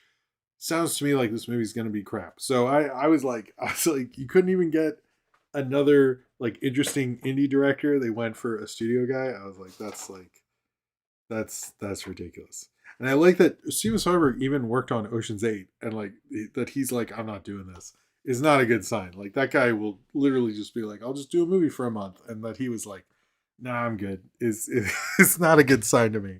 Modelo Butterfly, pow, right in the with $2. Oh, thank you, sir. Thank you. Cheers to you. I like the honeymooners thing there. Um, yeah, no Bernie Mac. Like that's gonna be. I don't know who I would get to do. You know, I bet you could get somebody cool. Like get Kelly Reichardt. Give her some money. Let her do it. All right. Um, DC stuff that is interesting. We talked previously about Scarlett Johansson being in the Batman Part 2. There was rumors Brad Pitt would be the father Dent or whatever. But now there's a lot of rumors and pretty clear that Sebastian Stan is going to be Harvey Dent or Two Face in whatever this Batman 2, whether it's based on a Two Face story, whether it's Mask of the Phantasm, whether it's Court of Owls, I don't know. But he is playing Two Face. I think, first off, that they're just taking as many two cast members, both from Marvel, and one of the better Marvel movies, Winter Soldier, is interesting. I think it does show like Sebastian Stan has grown a lot as an actor with his. Didn't he get a Best Actor nomination last year? I think he I think that's good for him. I think he deserves like a cooler role like that, like a good villain role. I do think it like shows that like Marvel doesn't pay as much and doesn't have the prestige necessarily. And Sebastian Stan, I think, makes a lot of sense, but it does feel like you have these like superhero approved kind of actors. You also know like him and Scarlett Johansson know how to work together. So I think it's like there is a sort of a like it is a real Hollywood thing. I'm not like this isn't a rumor or a myth or something like that that he that they will go. I mean, we know these people work well together and do the press tour and stuff, so um they will do that. So I sort of think that's part of it too. But yeah, that's the at least the rumor and been sort of confirmed. It does seem like they're changing certain things. And we keep hearing about Wonder Woman and that she will be in Man of Tomorrow. I do expect sometime this year, probably before the summer, because they have to shoot Man of Tomorrow this year to get it out Next year, they will hear Wonder Woman casting. I think you'd have to be pretty particular to not overshadow Supergirl with the Wonder Woman casting. Like, don't have it be right when Supergirl's coming out. I mean, not that like just it being cast overshadowed, but like if they're gonna shoot in the summer, Wonder Woman has to either be announced in May or July. But like in my mind, if it's June, that's a shit move. So we'll see what happens, and I expect them. Whoa, kicked my table there. I expect that to be something like that. But that's the rumor right now. People keep saying Melissa Barrera. I like her as a person. I don't think she's the greatest actress. I'd like a better actress the next time, possibly. I don't have an idea of who it could be. I heard the girl from Andor before, but I don't think there's no like actual confirmed sort of stuff. That's just like wild speculative. But I think she would be the only one that I'm sort of into, but I haven't really given it much thought or anything like that. So all right. The Jordan Peele, now listen, Jordan Peele Marvel rumors are weird. I think it's just like whoever was running that Twitter account was acting up. That's what I think that was. Let's talk about trailers, and there's a bunch. And then we'll talk about box office and Obits. So there was a Madden trailer. I think it's a David O. Russell thing when Nicolas Cage is John Madden. That is it's weird. It's a weird idea for a movie, but it wasn't clear in the trailer, and a lot of people were like, is this just coming to Prime or theaters? We're not sure. So around Thanksgiving, something's coming out somewhere, which is a really weird way to promote something for everyone to be like, what? Like, I noticed almost every press person insider was like, is this, what are you doing? And they're like, I think it's still going to theaters, but like, this was weird. So, I mean, good for Nicolas Cage getting a big role. I think it is David O. Russell, right? Jeez. Why did that guy, I really wish he had just stopped before his whole 2010s comeback, but whatever. And how does he keep getting, yeah, it's like, I don't know. I thought Three Kings and like, what was the one after with Jude Law? No, was that? I forget. Anyway, when he was like an indie guy and we'd bounce around, he was interesting. And then when he had an aesthetic, it was like downgrade, like Silver Linings and the one after it and Joy and all that. It's like those were fun, but it's like I think I like Flirting with Disaster, Three Kings, and that Jude Law one. What was that? God, it came in and Dustin Hoffman. And he had that epic fight on it. I'm sure Sid Ram's going to be like this one, and I'll be like, yeah, I should review Three Kings. I remember being good. Maybe it's not, but he's a fucking dick. Anyway, the trailer for They Will Kill You, where Zazie Beetz thinks she's working at a hotel, but it's really the building is made to I Heart Huckabees. There we go. Thank you, Jordan Slavlo. The whole building is going to kill her. That looks like a lot of fun. Apparently, Andy Muschietti is sort of producing it and spearheading and stuff. That's cool because he was promoted by, if you remember, by the way, by Guillermo del Toro with Mama and stuff. So it's cool that he is also helping another filmmaker. I don't love Andy Muschietti's work, but I think that is cool that he did that. And it looks like a cool concept. Before I finish the trailers, William Ullman says, Jim, there is a David Letterman Tonight Show parody of the Honeymooners with Larry Bud Mel playing Jackie Gleason. You would probably like. Okay, I will check that out. Thank you. I need to watch more Letterman because Letterman's always pretty good. Cheers to you, William. What was I gonna say? So Undertone. This was an A24 thing. It's basically like a weird tone thing where like they're going through audio and hearing like ghosts and stuff. It sounds like a weird sound horror movie, which is right up my alley. It sounds dry as fuck, but I'll probably enjoy it. I was into that. There was the, I guess, second or third, whatever, Wonder Man trailer.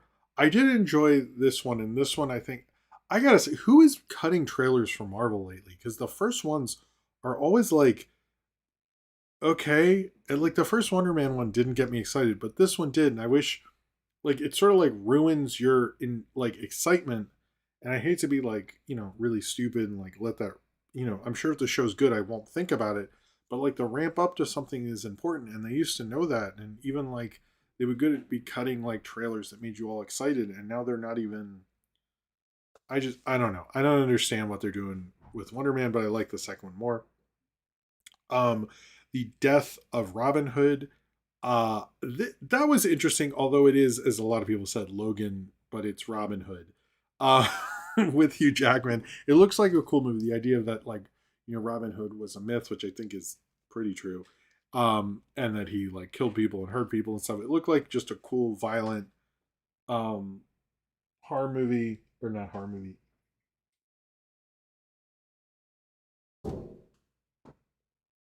Is that a cat? I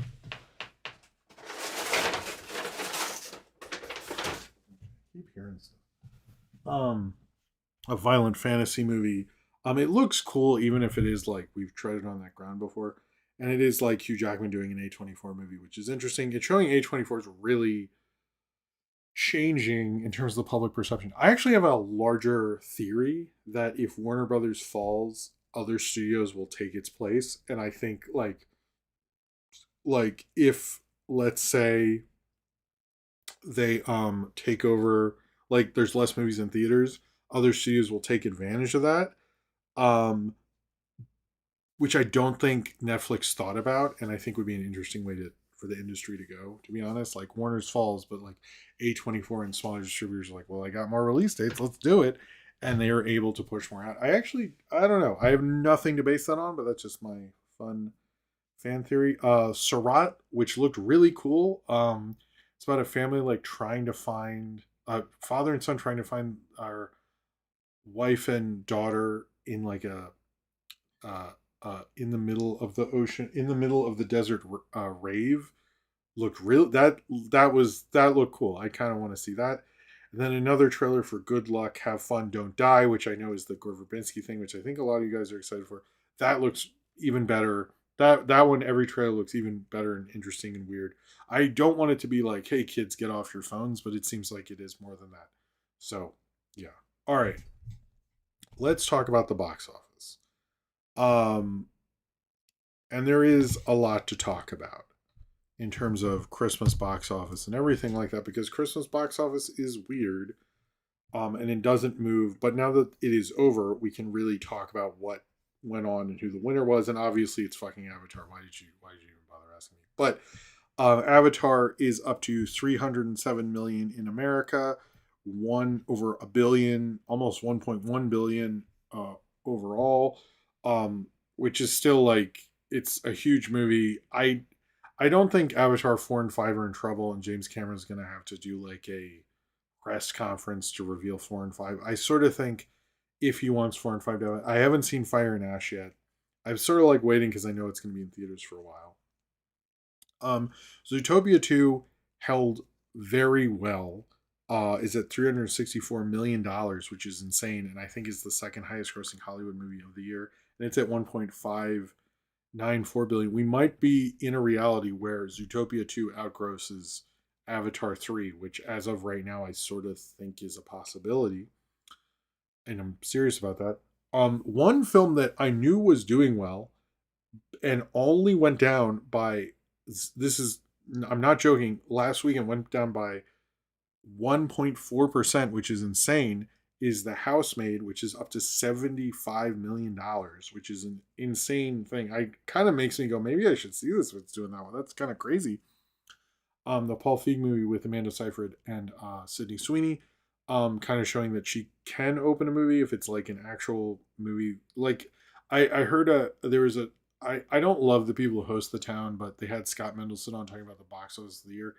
And he talks about how certain movies like Julia Roberts in a drama doesn't mean as much as Julia Roberts in a romantic comedy is an example he used. And that's 100% true. Same with like people who say like Jim Carrey in a drama does not bring butts and seats as much as him in a comedy. And I think same with her with this, and I know there's so much discussion over her, is a movie like this, like people want to see her in, and obviously people showed up. And it was a fun concept. Marty Supreme, which is added 200 theaters and went down by 20%, is at 56 million, which is insane for a small movie. And Anaconda did okay. I know the big thing and what I talked about was the SpongeBob movie.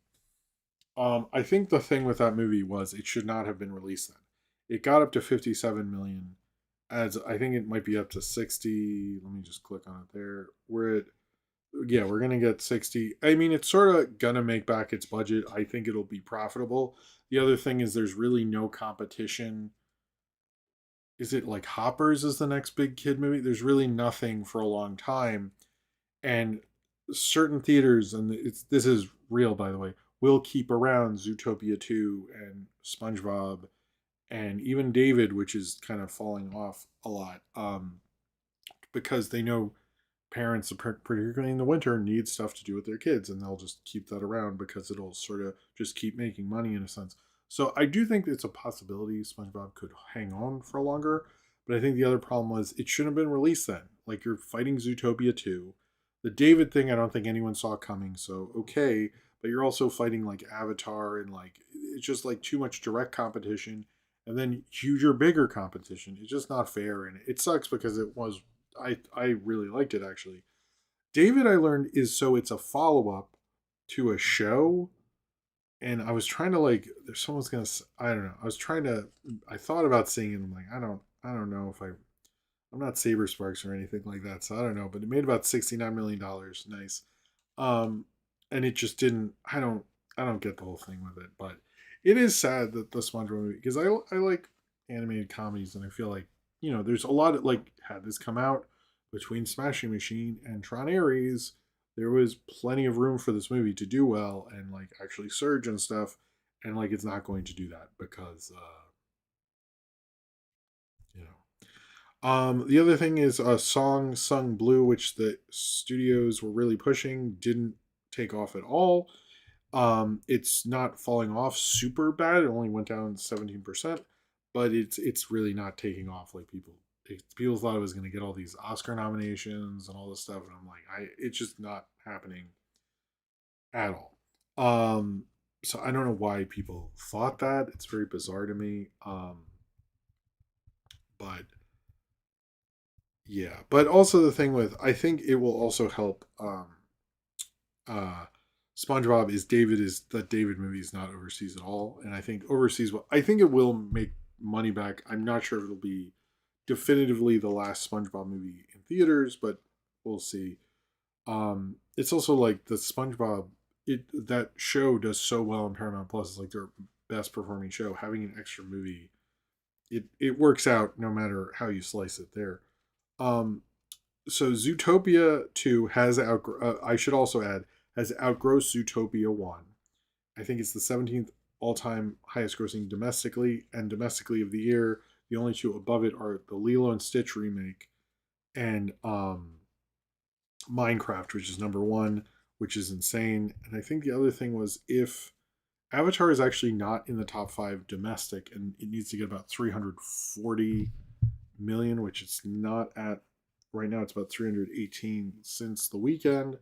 I can see it getting into the top 5 soon. It really this weekend will be interesting to see how much a lot of these things hold, but it is not going to be like the previous things where they were making like I don't know what Avatar, what was Avatar even making like every day, like for a little bit over from you know from like its first like couple days from the 19th to the 27th, it was making upwards of like 20. Yeah, it's making like up until December 30th, every day it was making like 36, 28, 24, 13, stuff like that. And then it'll pop up and it'll go back down. So it's not going to have as much, but it is still making millions every day. But like Wednesday made about 2, which is still amazing. But, it's going to be interesting to see how much what this all does. But I don't think that the drive for Avatar is much because the feeling that like, oh my god, the second Avatar is really good thing is not really working in Avatar 3's favor because there wasn't as long of a wait. People weren't as surprised, all those sort of things. You know what I mean? All right. The no, I mean, will it outgross Frozen 2? What was Frozen 2's gross? Let me how close are we?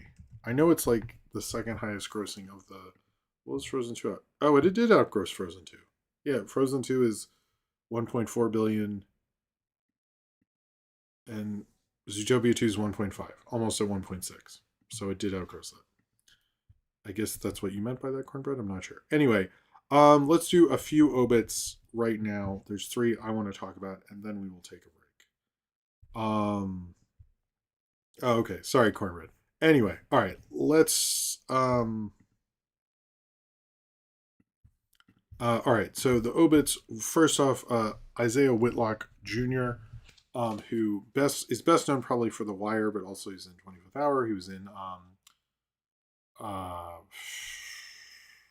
The Five Bloods. He was in a lot of stuff. He is and most known for his thing where he goes she, which is his own thing. Actually, I didn't realize that. When I watched 25th Hour, I was like, oh, that's not just from The Wire. I thought it was. I mean, I know he performed it, but I didn't realize it was a thing he had before The Wire. He is yeah, it was sad to hear of his passing. That's very sad. I would say it's sad to hear about Bridget Bardot, but I was semi sort of aware, and I don't think people were aware how racist she was. Like when I looked her up when she died, it said like there were 7 different court cases by the French government to stop her from inciting racial violence, which is like, okay, I'm sorry, governments are already racist. And the fact that the government was like, whoa, whoa, whoa, hold up, you gotta stop that racism, that's pretty crazy. But 7 times, like 7 times, like it's not even like, oh, it was sort of a misunderstanding that one time. No, no, no, 7 times. Like there's no question here, lady. I also have known for a while, like she isn't really in that many good movies. Like there's no like, but she was amazing. She was pretty in a few fucking pictures. Go look at those pictures, I guess. But she's racist as fuck. She sounds like a horrible person. Like there's much more interesting women who worked in the actual French New Wave and are not racist as fuck. So go look up them. But she's just like she was in Contempt. Good for her. And most of the time she was there to look like Anna Karina. Just look up her. She's interesting. Bridget Bardot is just I don't know. I know people got mad at like Chapel Run and stuff. I think a lot of people were not aware I was not aware how much there was.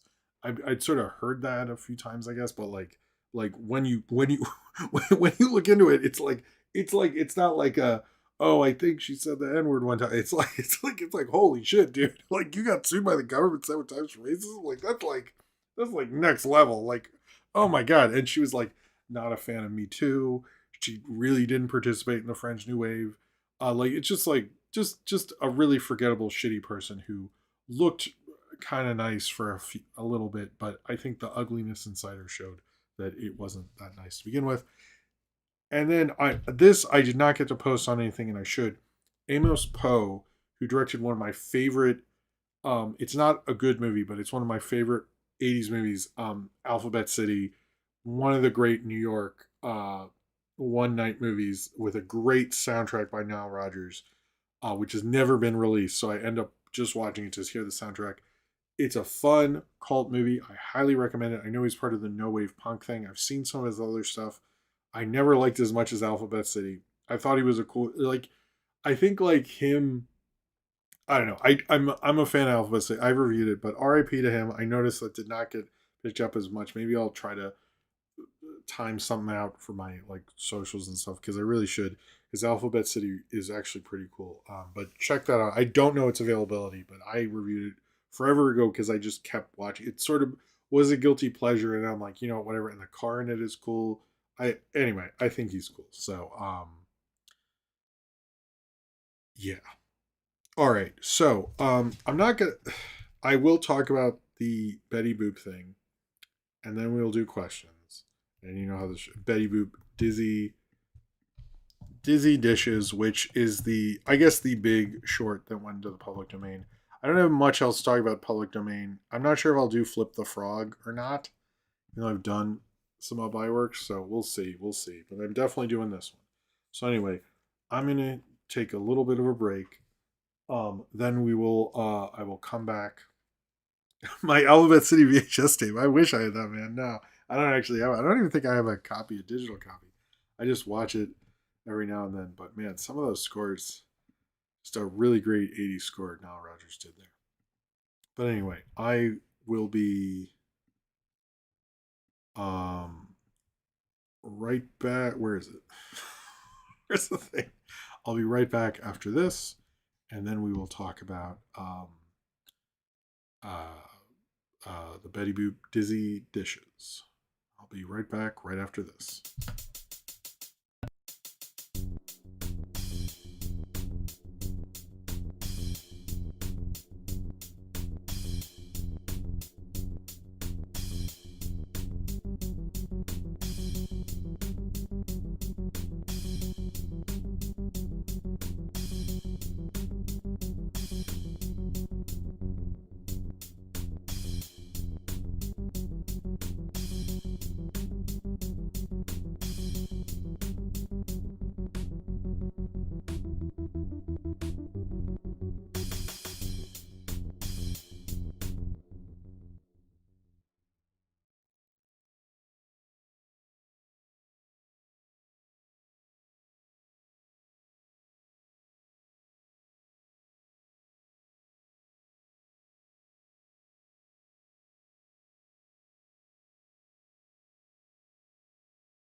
Okay, I'm back, and good night, Dan. Thank you for being here, man. Always nice to see you. All right, let's let's do this. Before we do this, I'm sorry, I do have to bring it up. I guess is if we are really very very close to the 40 super chat thing, and I'll bring up that and I will do a Godzilla roar, even though it's a little late. If we get there, just saying. Anyway. So the public domain stuff, there isn't too much to talk about. This isn't as big as the Steamboat Willie year, although it's going to get bigger as the 30s. This next 10 years, as the 1930s films go in the public domain, I think will be interesting. Because this is 1930, we're seeing a lot of them. Jeez, these cats are funny.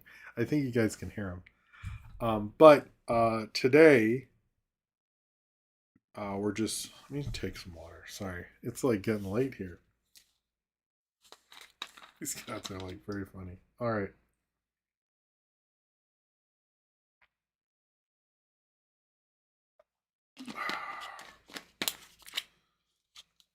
Okay, I'm gonna just take a little bit of this just for the energy.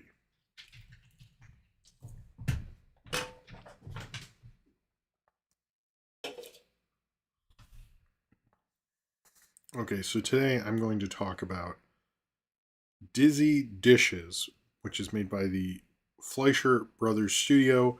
It was made in 1930 as a part of the Talkatoon series and is most known for being the introduction to Betty Boop when she was a dog. Now, here's the thing about this short, is everyone goes, it's an early Betty Boop short. She's a dog and stuff. It is also, and mainly, by the way, it is not a really Betty Boop short. She's barely in this thing. It is a Bimbo short. It's actually his third short, and he doesn't look like the Bimbo picture or image we have in our minds. This is a separate video. There'll be a picture there. But you think of Bimbo, you think of a particular thing. That's not that Bimbo. This is the third short, and if you've watched any cartoon character in early form, they're still sort of developing them and figuring them out until they get their iconic design, much like you saw with Betty Boop being like this weird dog lady. She eventually became the Betty Boop we know and love. And same with Bimbo, actually, which I've noticed is getting way less coverage, even though if you watch the actual short, it's mostly a Bimbo short. And he was this is only his third short also, which is interesting. Which is interesting to note. Now, I am a fan of the Fleischer Brothers. I need to review more Fleischer Brothers on here. I also need to review more Betty Boop on here. This will be cut out, but I need to actually make this Betty Boop Snow White, edit that up and get that up at some point. But anyway, I mean, the thing with Betty Boop is she becomes a star and they make the Betty Boop character design about a year later in 31. But so this is basically like they're at a jazz club. There's all this dancing and stuff. Bimbo is a waiter there. He goes up to this bigger dog type creature, takes down an order for roasted duck, draws it, doesn't write it on his little waiter notepad thing, which I love all the imagination here. The thing with Dave Fleischer, who's the director of it, I know Max did some stuff, but Dave was the main guy there. I love. Okay, I'll do this. Thank you, Willie Mom. Oh. Okay, I have two super chats there. William Mom said, "Who would win in a fight to the death? John Talbot as the Wolfman, or Gilman from Creature in the Black Lagoon?" I'm gonna say Gilman because he has. I'll try this because he has. I sort of think Gilman. Cheers to you, William Mom. Thank you for the generosity. Oh wow, we're getting a bunch in there. Syndrome says, "I've had Weird Al playing in the background during the show. It keeps me energized." Okay. Cheers to you, man. Well, which Weird Al? Like Dare to Be Stupid and stuff? Anyway, I'm curious which album. Maybe it's just Weird Al in general is cool. And William Allman, Bimbo is awesome. Cheers to you again, man. Alright, I hope this isn't too loud. We'll do the...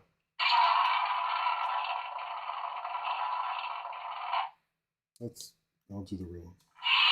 There we go. Alright, let's go back to the Bimbo thing. Thank you for all that. That was a surprise Surprise, we're on a super chat there. We're actually now close to 60, so that's cool too. If we can get there. I guess we'll just have this go for a little bit. This can be 30, man. I do love just putting on some Weird Al. He's like he I Syndicated Incorporated is like legitimately I really do love that song. Anyway, this will just be weird that suddenly this is glowing in the short. I like it though. I love that. All right.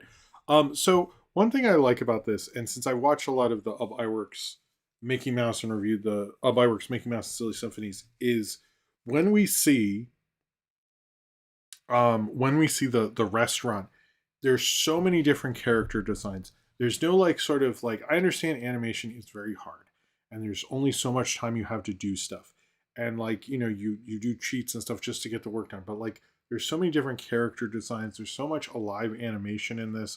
It's such like, literally, while I was watching it was like he has such a deep imagination in this just little short. Like I watched it a couple times and I kept picking out things and interesting animation, interesting characters, and like silly things like that. And it kept going back and forth.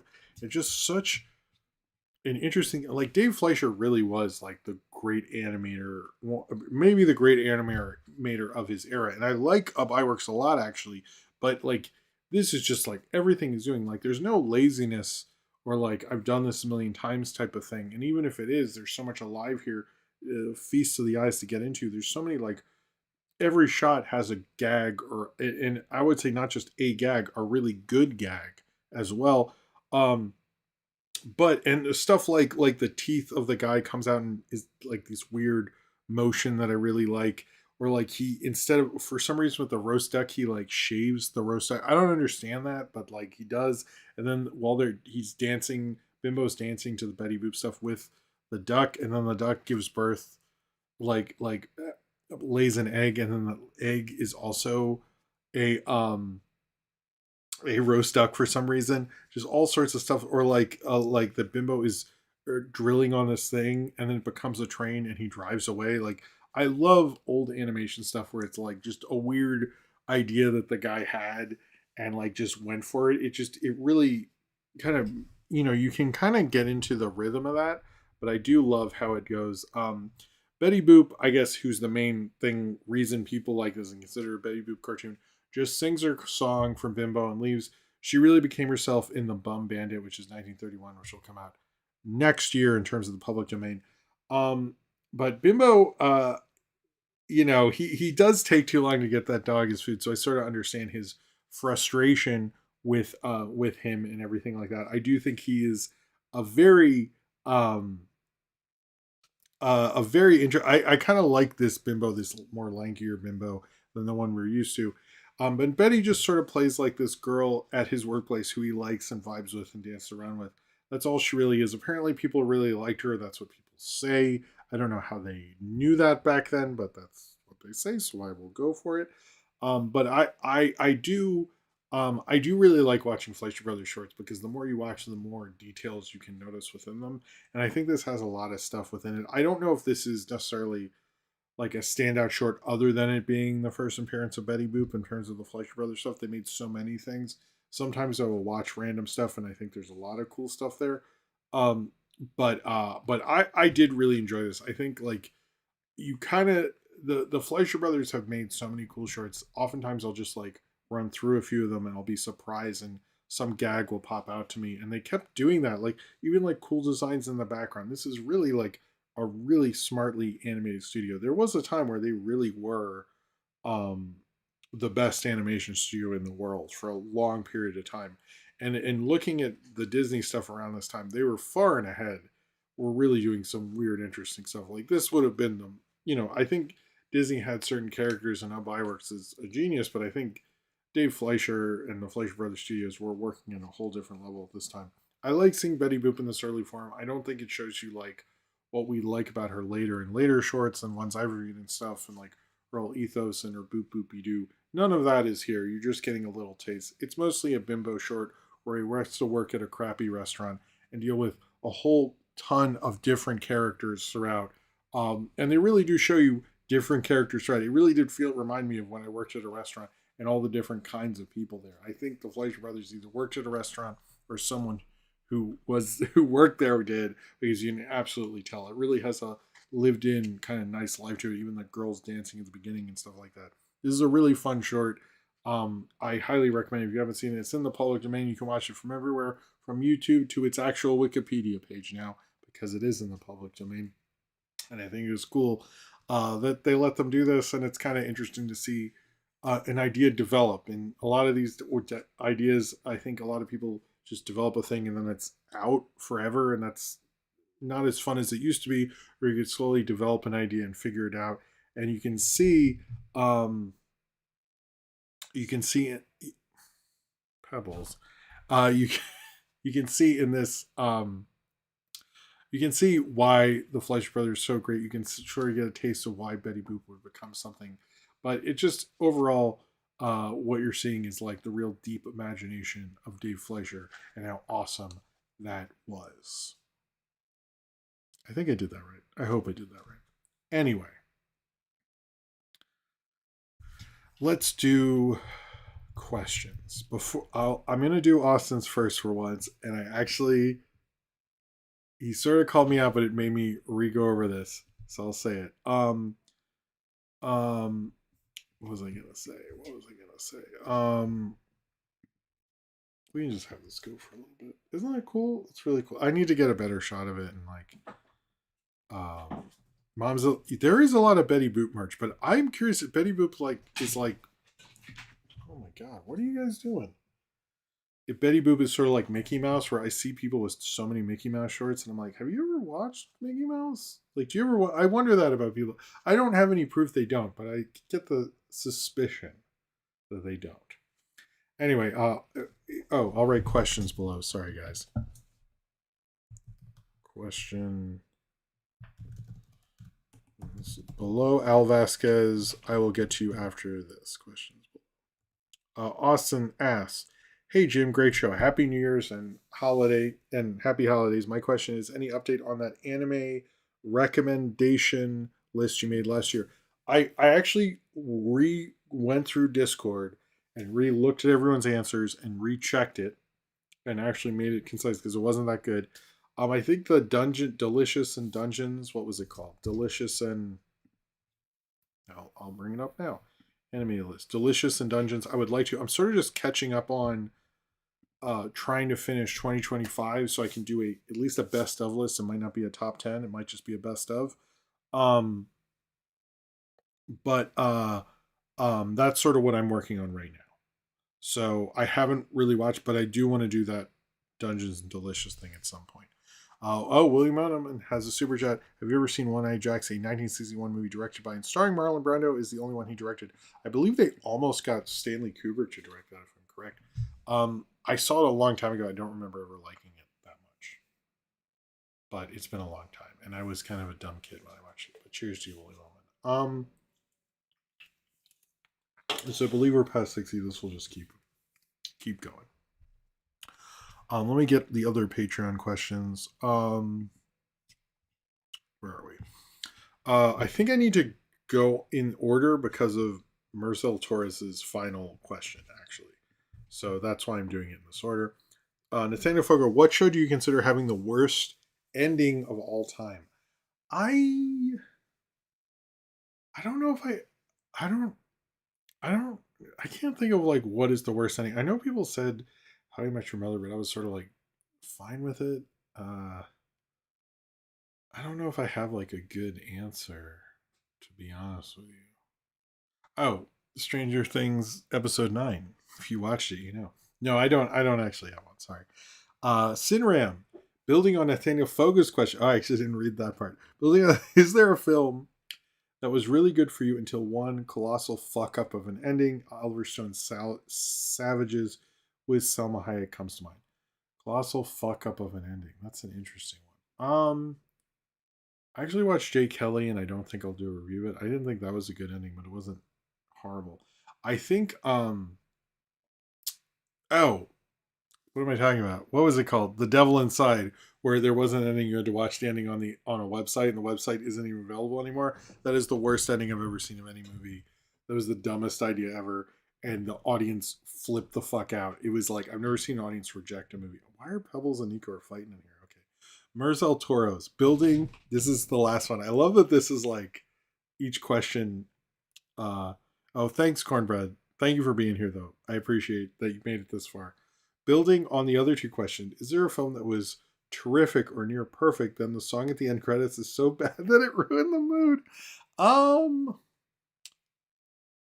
huh. That's a good one, actually. I can't think of maybe one of those Twilight movies. I don't know. I can't think of like what was that Transformers meme? I can't think of one. Uh, um, um,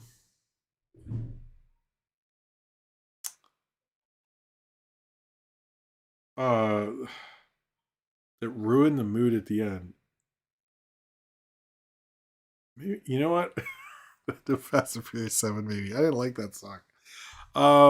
That was a good movie until the end though. That's like I can't think of like what would be a good one until the end. Wait, I'm trying to because there's a bunch like I think like have either that are bad and then it's like kind of hard if you're good throughout and you just like it's hard to negate everything. I'm sure there is something and I can't think of it. I'm just gonna say the Devil Inside Cinema. I'm sorry I can't think of like now it's kind of bothered me. Like what was a movie that was good until the end? But that would sort of insinuate that it is not good or that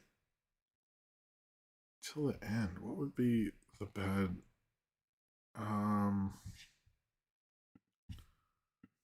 what would be man, that's gonna like I think I saw The Natural and that was okay, but I didn't like the ending.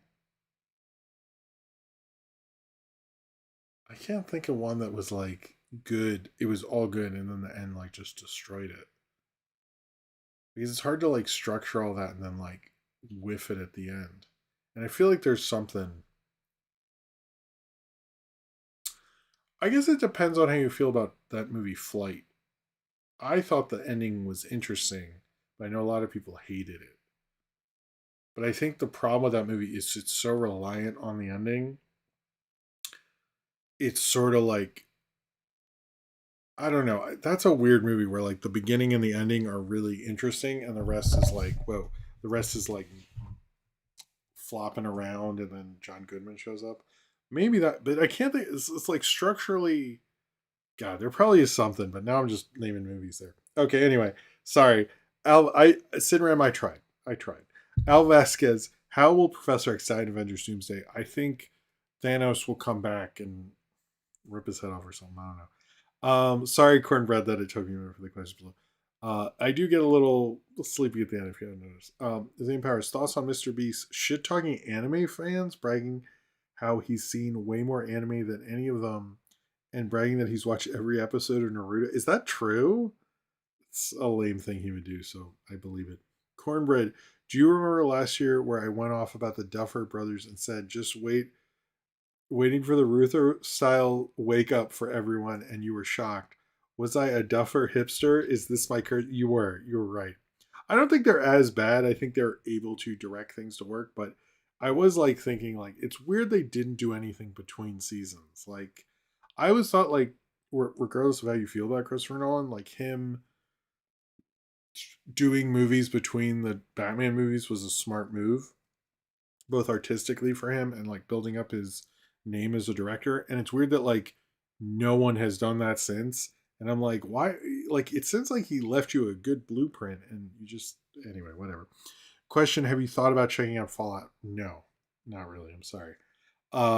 It's just not. I have too many things to watch, and I don't know that game. I know people seem to be into it though. Zane Powers, what's your thoughts on Mickey Rourke getting evicted? Apparently, it's like his manager did it, and he wasn't aware, and he wasn't really happy about it. It seems to be a whole drama that's like some of the Hollywood dramas. I'm just like not like there's a Hillary Duff like mom group drama. I'm just like guys, find something else to do. That's my okay.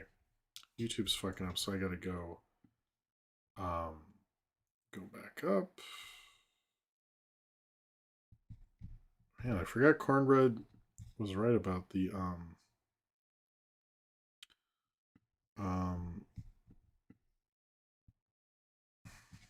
okay. Mandela Butterfly. Did you ever watch the Honeymooners movie from 2005? Should the Hunters coming back in TV or movies? Bang Zoom. I don't think it should come back. I think you should just be influenced by it. I think bringing it back would be stupid. You could just like rip it off and be the same structure and be fine. Pup asks, what movie are you most looking forward to this year? Um, I some are just more like I want to watch with my kids, like Supergirl with my daughter, Super Mario Brothers with both my kids, stuff like that. I can't think of like I mean sort of Spider-Man, Avengers Doomsday. I don't really get as excited for the smaller ones because like the release dates move a lot. Right now it's like all you need is kill. I'm sort of interested in that's the one coming up at least. The Sam Raimi movie, Sun Help, the Gore Verbinski movie. Those are the ones at least right now. But I'm not a big like I don't know. I'm not really excited for May. That's the only month when I look through everything. I was like, eh. Like Hoppers, actually. I'd say Hoppers because I'm curious what the Wee Baby Brigade would do with Pixar money. William Melman, would you rank these Carl Theodor Dreyer films? Vampire, A Place in the Sun, The Passion of Joan of Arc, My Gals. Wait, he did A Place in the Sun? Hold up. What? I thought that was. Is he the actor? Carl Dreyer. Oh, did he do that? I thought that was. I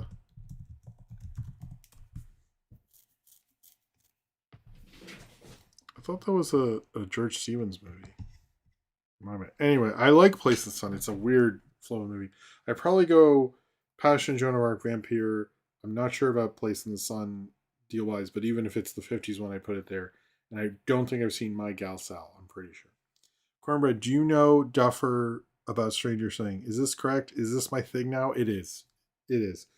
William Allen, what is your favorite kill of all time from the Friday the 13th franchise? Don't they kill Crispin Glover? Oh, I Corey Feldman at the end of four. I really do like four a lot, so it'd probably be a few. But like the knife coming in through Kevin Bacon, Nightmare Fuel. Him just putting someone. I think it was in six, seven. Was it New Blood where he just has someone in a um sleeping bag and hits them against a tree? I was like, even though that's dumb, I like the thing. Man, the cats are just these kittens do not care. Uh, how do how do the kittens act with Buster, and how does actor Buster act towards them? Same powers. That's an actual genuine question for same powers. I love it. He's cool. It's more like he's just like this older dude who they're like, oh, okay, cool. And at first they didn't weren't sure about him, and I think they just realized he's not. He isn't hissed at them or attack them, and I think they're like, oh, okay. But they have. He will just watch them because they have way more energy. He's like 80 in cat years, so I don't think he's as interested. He sometimes plays it, but not as much as they're playing a lot. Kitten energy is a real thing there. Would you keep up with the animated Stranger Things midquel show and its spinoff featuring a rock? I am curious about the rock thing they're doing. I was like, it does seem like there's like way more astrophysics stuff they're doing with the show, but um I I'm not super interested unless it's like kind of in there's something going on with it, but I just don't see that. I don't know. Unless we hear some really good reviews, I think they're just gonna like keep making spin-offs because even if it's like a little bit of Stranger Things, that's still a big show. God, these kittens are like. I'm gonna have to be careful with the sound blanket. I mean, it's not fallen yet, but it makes me worried. Uh, Austin says, "There's a person I know who only watched animated movies. I'm trying to push them to watch other things. How would you go about this?" I would say I actually wrote. I don't have it. If I do, I don't know. Of an idea of a course called. There were two ideas for courses. One was live action movies for animators and animated movies for film students because there's always like this divide, and I thought it'd be a cool idea. And Raiders of the Lost Ark, Speed Racer, like fine, don't like play them like a crazy live action movie. Play them a live action movie that's like a cartoon, like Raiders of the Lost Ark is, like Speed Racer is. Those are just the two I can remember. I had like a whole list of them. And same with like animated movies that would appeal to live action people. I would do it that way. But Raiders of the Lost Ark, I think, would be a good one, actually. Or Speed Racer. I didn't watch it. Emblet, yesterday I got a refund from a screwed up screening of The Housemaid and plan to see the rest of it today at a cheaper cinema, or should I pirate it instead? Maybe cheaper cinema there. Zane Powers, do you wish we got the Breaking Bad sequel series called Anastasia that starred Val Kilmer and Singh? I didn't know anything about this. I'll have to look it up later. No, I think Breaking Bad, sometimes things should just end, you know? Al Vasquez, remember Shorts, the Magic Washing Rock movie? What? Magic Wishing. Oh, remember Shorts, the Magic Wishing Rock movie? Yes, I guess. What if Annie's. What if the Annies just liked Ilya? Well, fine, but I think they should understand, like, it's also like the precedent of the whole thing with it. Emblet, what if the ninth episode was inside us all along? That's the truth. What about Sopranos or the Game of Thrones ending? The Sopranos ending is very sudden, but it's sort of like the episode is definitely an ending. The Game of Thrones ending, not the biggest Game of Thrones. I thought it made sense. It's just like, I think the thing with her was like fascism, but if fascism worked out for you, is fascism still bad? And I think like people went, no, I hate this. And it's like, I thought it made sense why he killed her at the end. It was like, he was like, whoa, this ain't good. This ain't good at all. And then he did it, and everyone's like, oh man, we could have had fascism. And he's like, yeah, well, I stopped it. But I guess that's not, I don't know. I don't care enough to. Game of Thrones is alright, I guess. I don't know.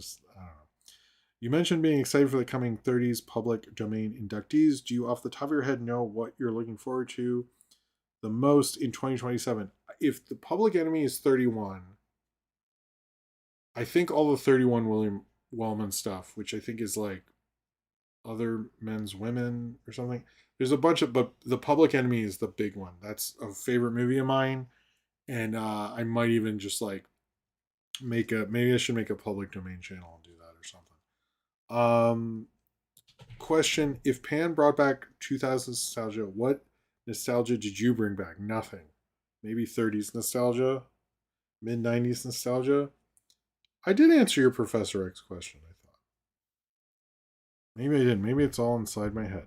Not plausible. What's your impression of the Mr. Bean show and its continued popularity in non-English speaking world? Because it's not in any language. It's pretty much silent. Thoughts on the Undertone trailer? I talked about it earlier. I think it's going to be cool. Zane Powers, thoughts on bimbos, like attractive but unintelligent women? I mean, that's cool. I think the bimbos are fine. I don't have a problem with the bimbos. If there's so much drama around Kermit and his current voice actor, they should just retire Kermit and never use him instead of having someone else different voice do him, right? Yeah, sure. What have I done? He's lingering on our Patreon question. What? What do you mean? I thought I did a good job. Anyway, have you ever made an example out of anyone? I don't think. I think that's a really dumb way to manage anyone. To be honest with you, when people do that stuff, I don't think it's as appropriate as people act like it is. That actually legit annoys me. I think it's really weak stuff when people do that. Like in all seriousness, I really don't like when people do that. Has everyone ever stepped to you? Probably, and didn't go well. Favorite for them. Favorite business idea of Kramer's. I guess the rotisserie chicken thing is interesting. Thoughts on Mr. Beast meeting the nostalgia critic? Did that happen? I'm sure he knows who that is. What is the worst Halloween sequel? Now, I haven't seen 6, and I've thought about I need to review 5, the other ones. I'd say of the ones I've seen, I remember 5 not being good, and I haven't seen the Rob Zombie ones because I don't really want to. I don't even like 4, to be honest with you. Like, I kind of like Halloween is like an amazing first movie, and then just like a real franchise of bullshit. So I probably say 5, but it's been a while. Or like, was it Resurrections or what? Jesus, that franchise. Hey, you only think you're not that bad because you haven't seen the 10 years worth of Paramount movies yet. Give it time. A Gray Man can't be made in a day. Oh yeah, I saw that actually. Austin, thoughts about Doug Walker covering Django and Mallrats for Disney Summer. I didn't understand why was Mallrats in Disney Summer. It's a Universal movie. It's hey guys, like Clerks and Chasing Amy were at least Miramax, which were Disney, and you could maybe say Dogma because they paid for it. But like I was so low. I don't know what he's doing, and that same thing with like Animat was complaining about like he didn't stop like Ice from using him as a meme. Like I don't know what that guy's doing. Do you I will read William Ullman's question again at the end. There's a theory one of the Duffer Brothers' wife ghost wrote previous seasons of Stranger Things. Wife also did the Fear Street trilogy. Wait, and they say that's why because they divorced thoughts. Was it that the I mean I don't buy that theory because it's not like the Fear Street things were like amazing and more. If it was more like if the writing was more like those seasons and the difference you could tell, then maybe. But I just think people are like getting super weird about that. Tips on dining? I don't know. Thoughts on Doug Walker? Thoughts on Doug Walker leaves upon his Disney summer reviews movies that are Miramax but under Disney. Maybe he'll do The Beekeeper one day. I think at a certain point, if you can't do a theme thing, let it go. But hold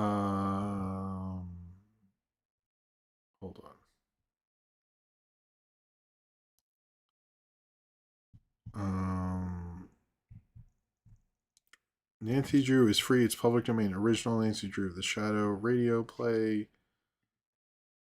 All quiet. How would you write them in a story? They'd all show up somewhere. Sorry. I don't that's a lot there. I haven't seen any episode of Stranger Things yet. Should I start with the first one? Is there a good episode part way into launch with? I would just start at the beginning, Sinram. I'm curious what you would think of it at this point. You probably have more experience with the thing it's based on than anyone else in this chat. And I think you if you don't enjoy season one or the beginning of it, I would just bounce. But if you do are into it, I would continue. Worst incident, Zane Powers, of a fake out protagonist where the protagonist they killed off was way more interesting than the real protagonist. A fake out protagonist.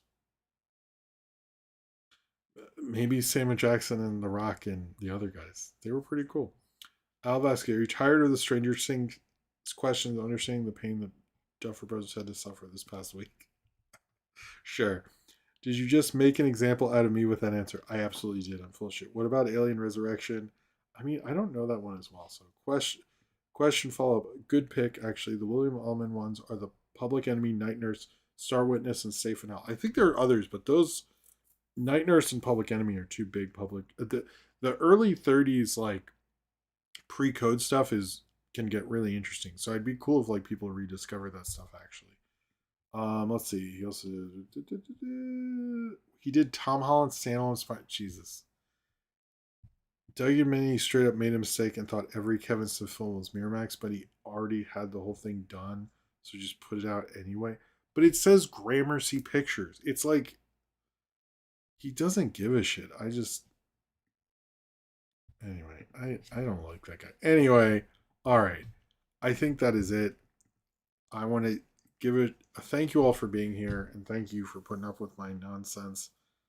You know, I'll look through which ones are before. But first off, I want to thank William Ullman for the super chat said, "Have you seen Dave the Animals 1977? In it, Leslie Nielsen fights a grizzly bear." No, I have not, but that sounds cool. I will maybe at one point check it out. Cheers to you again.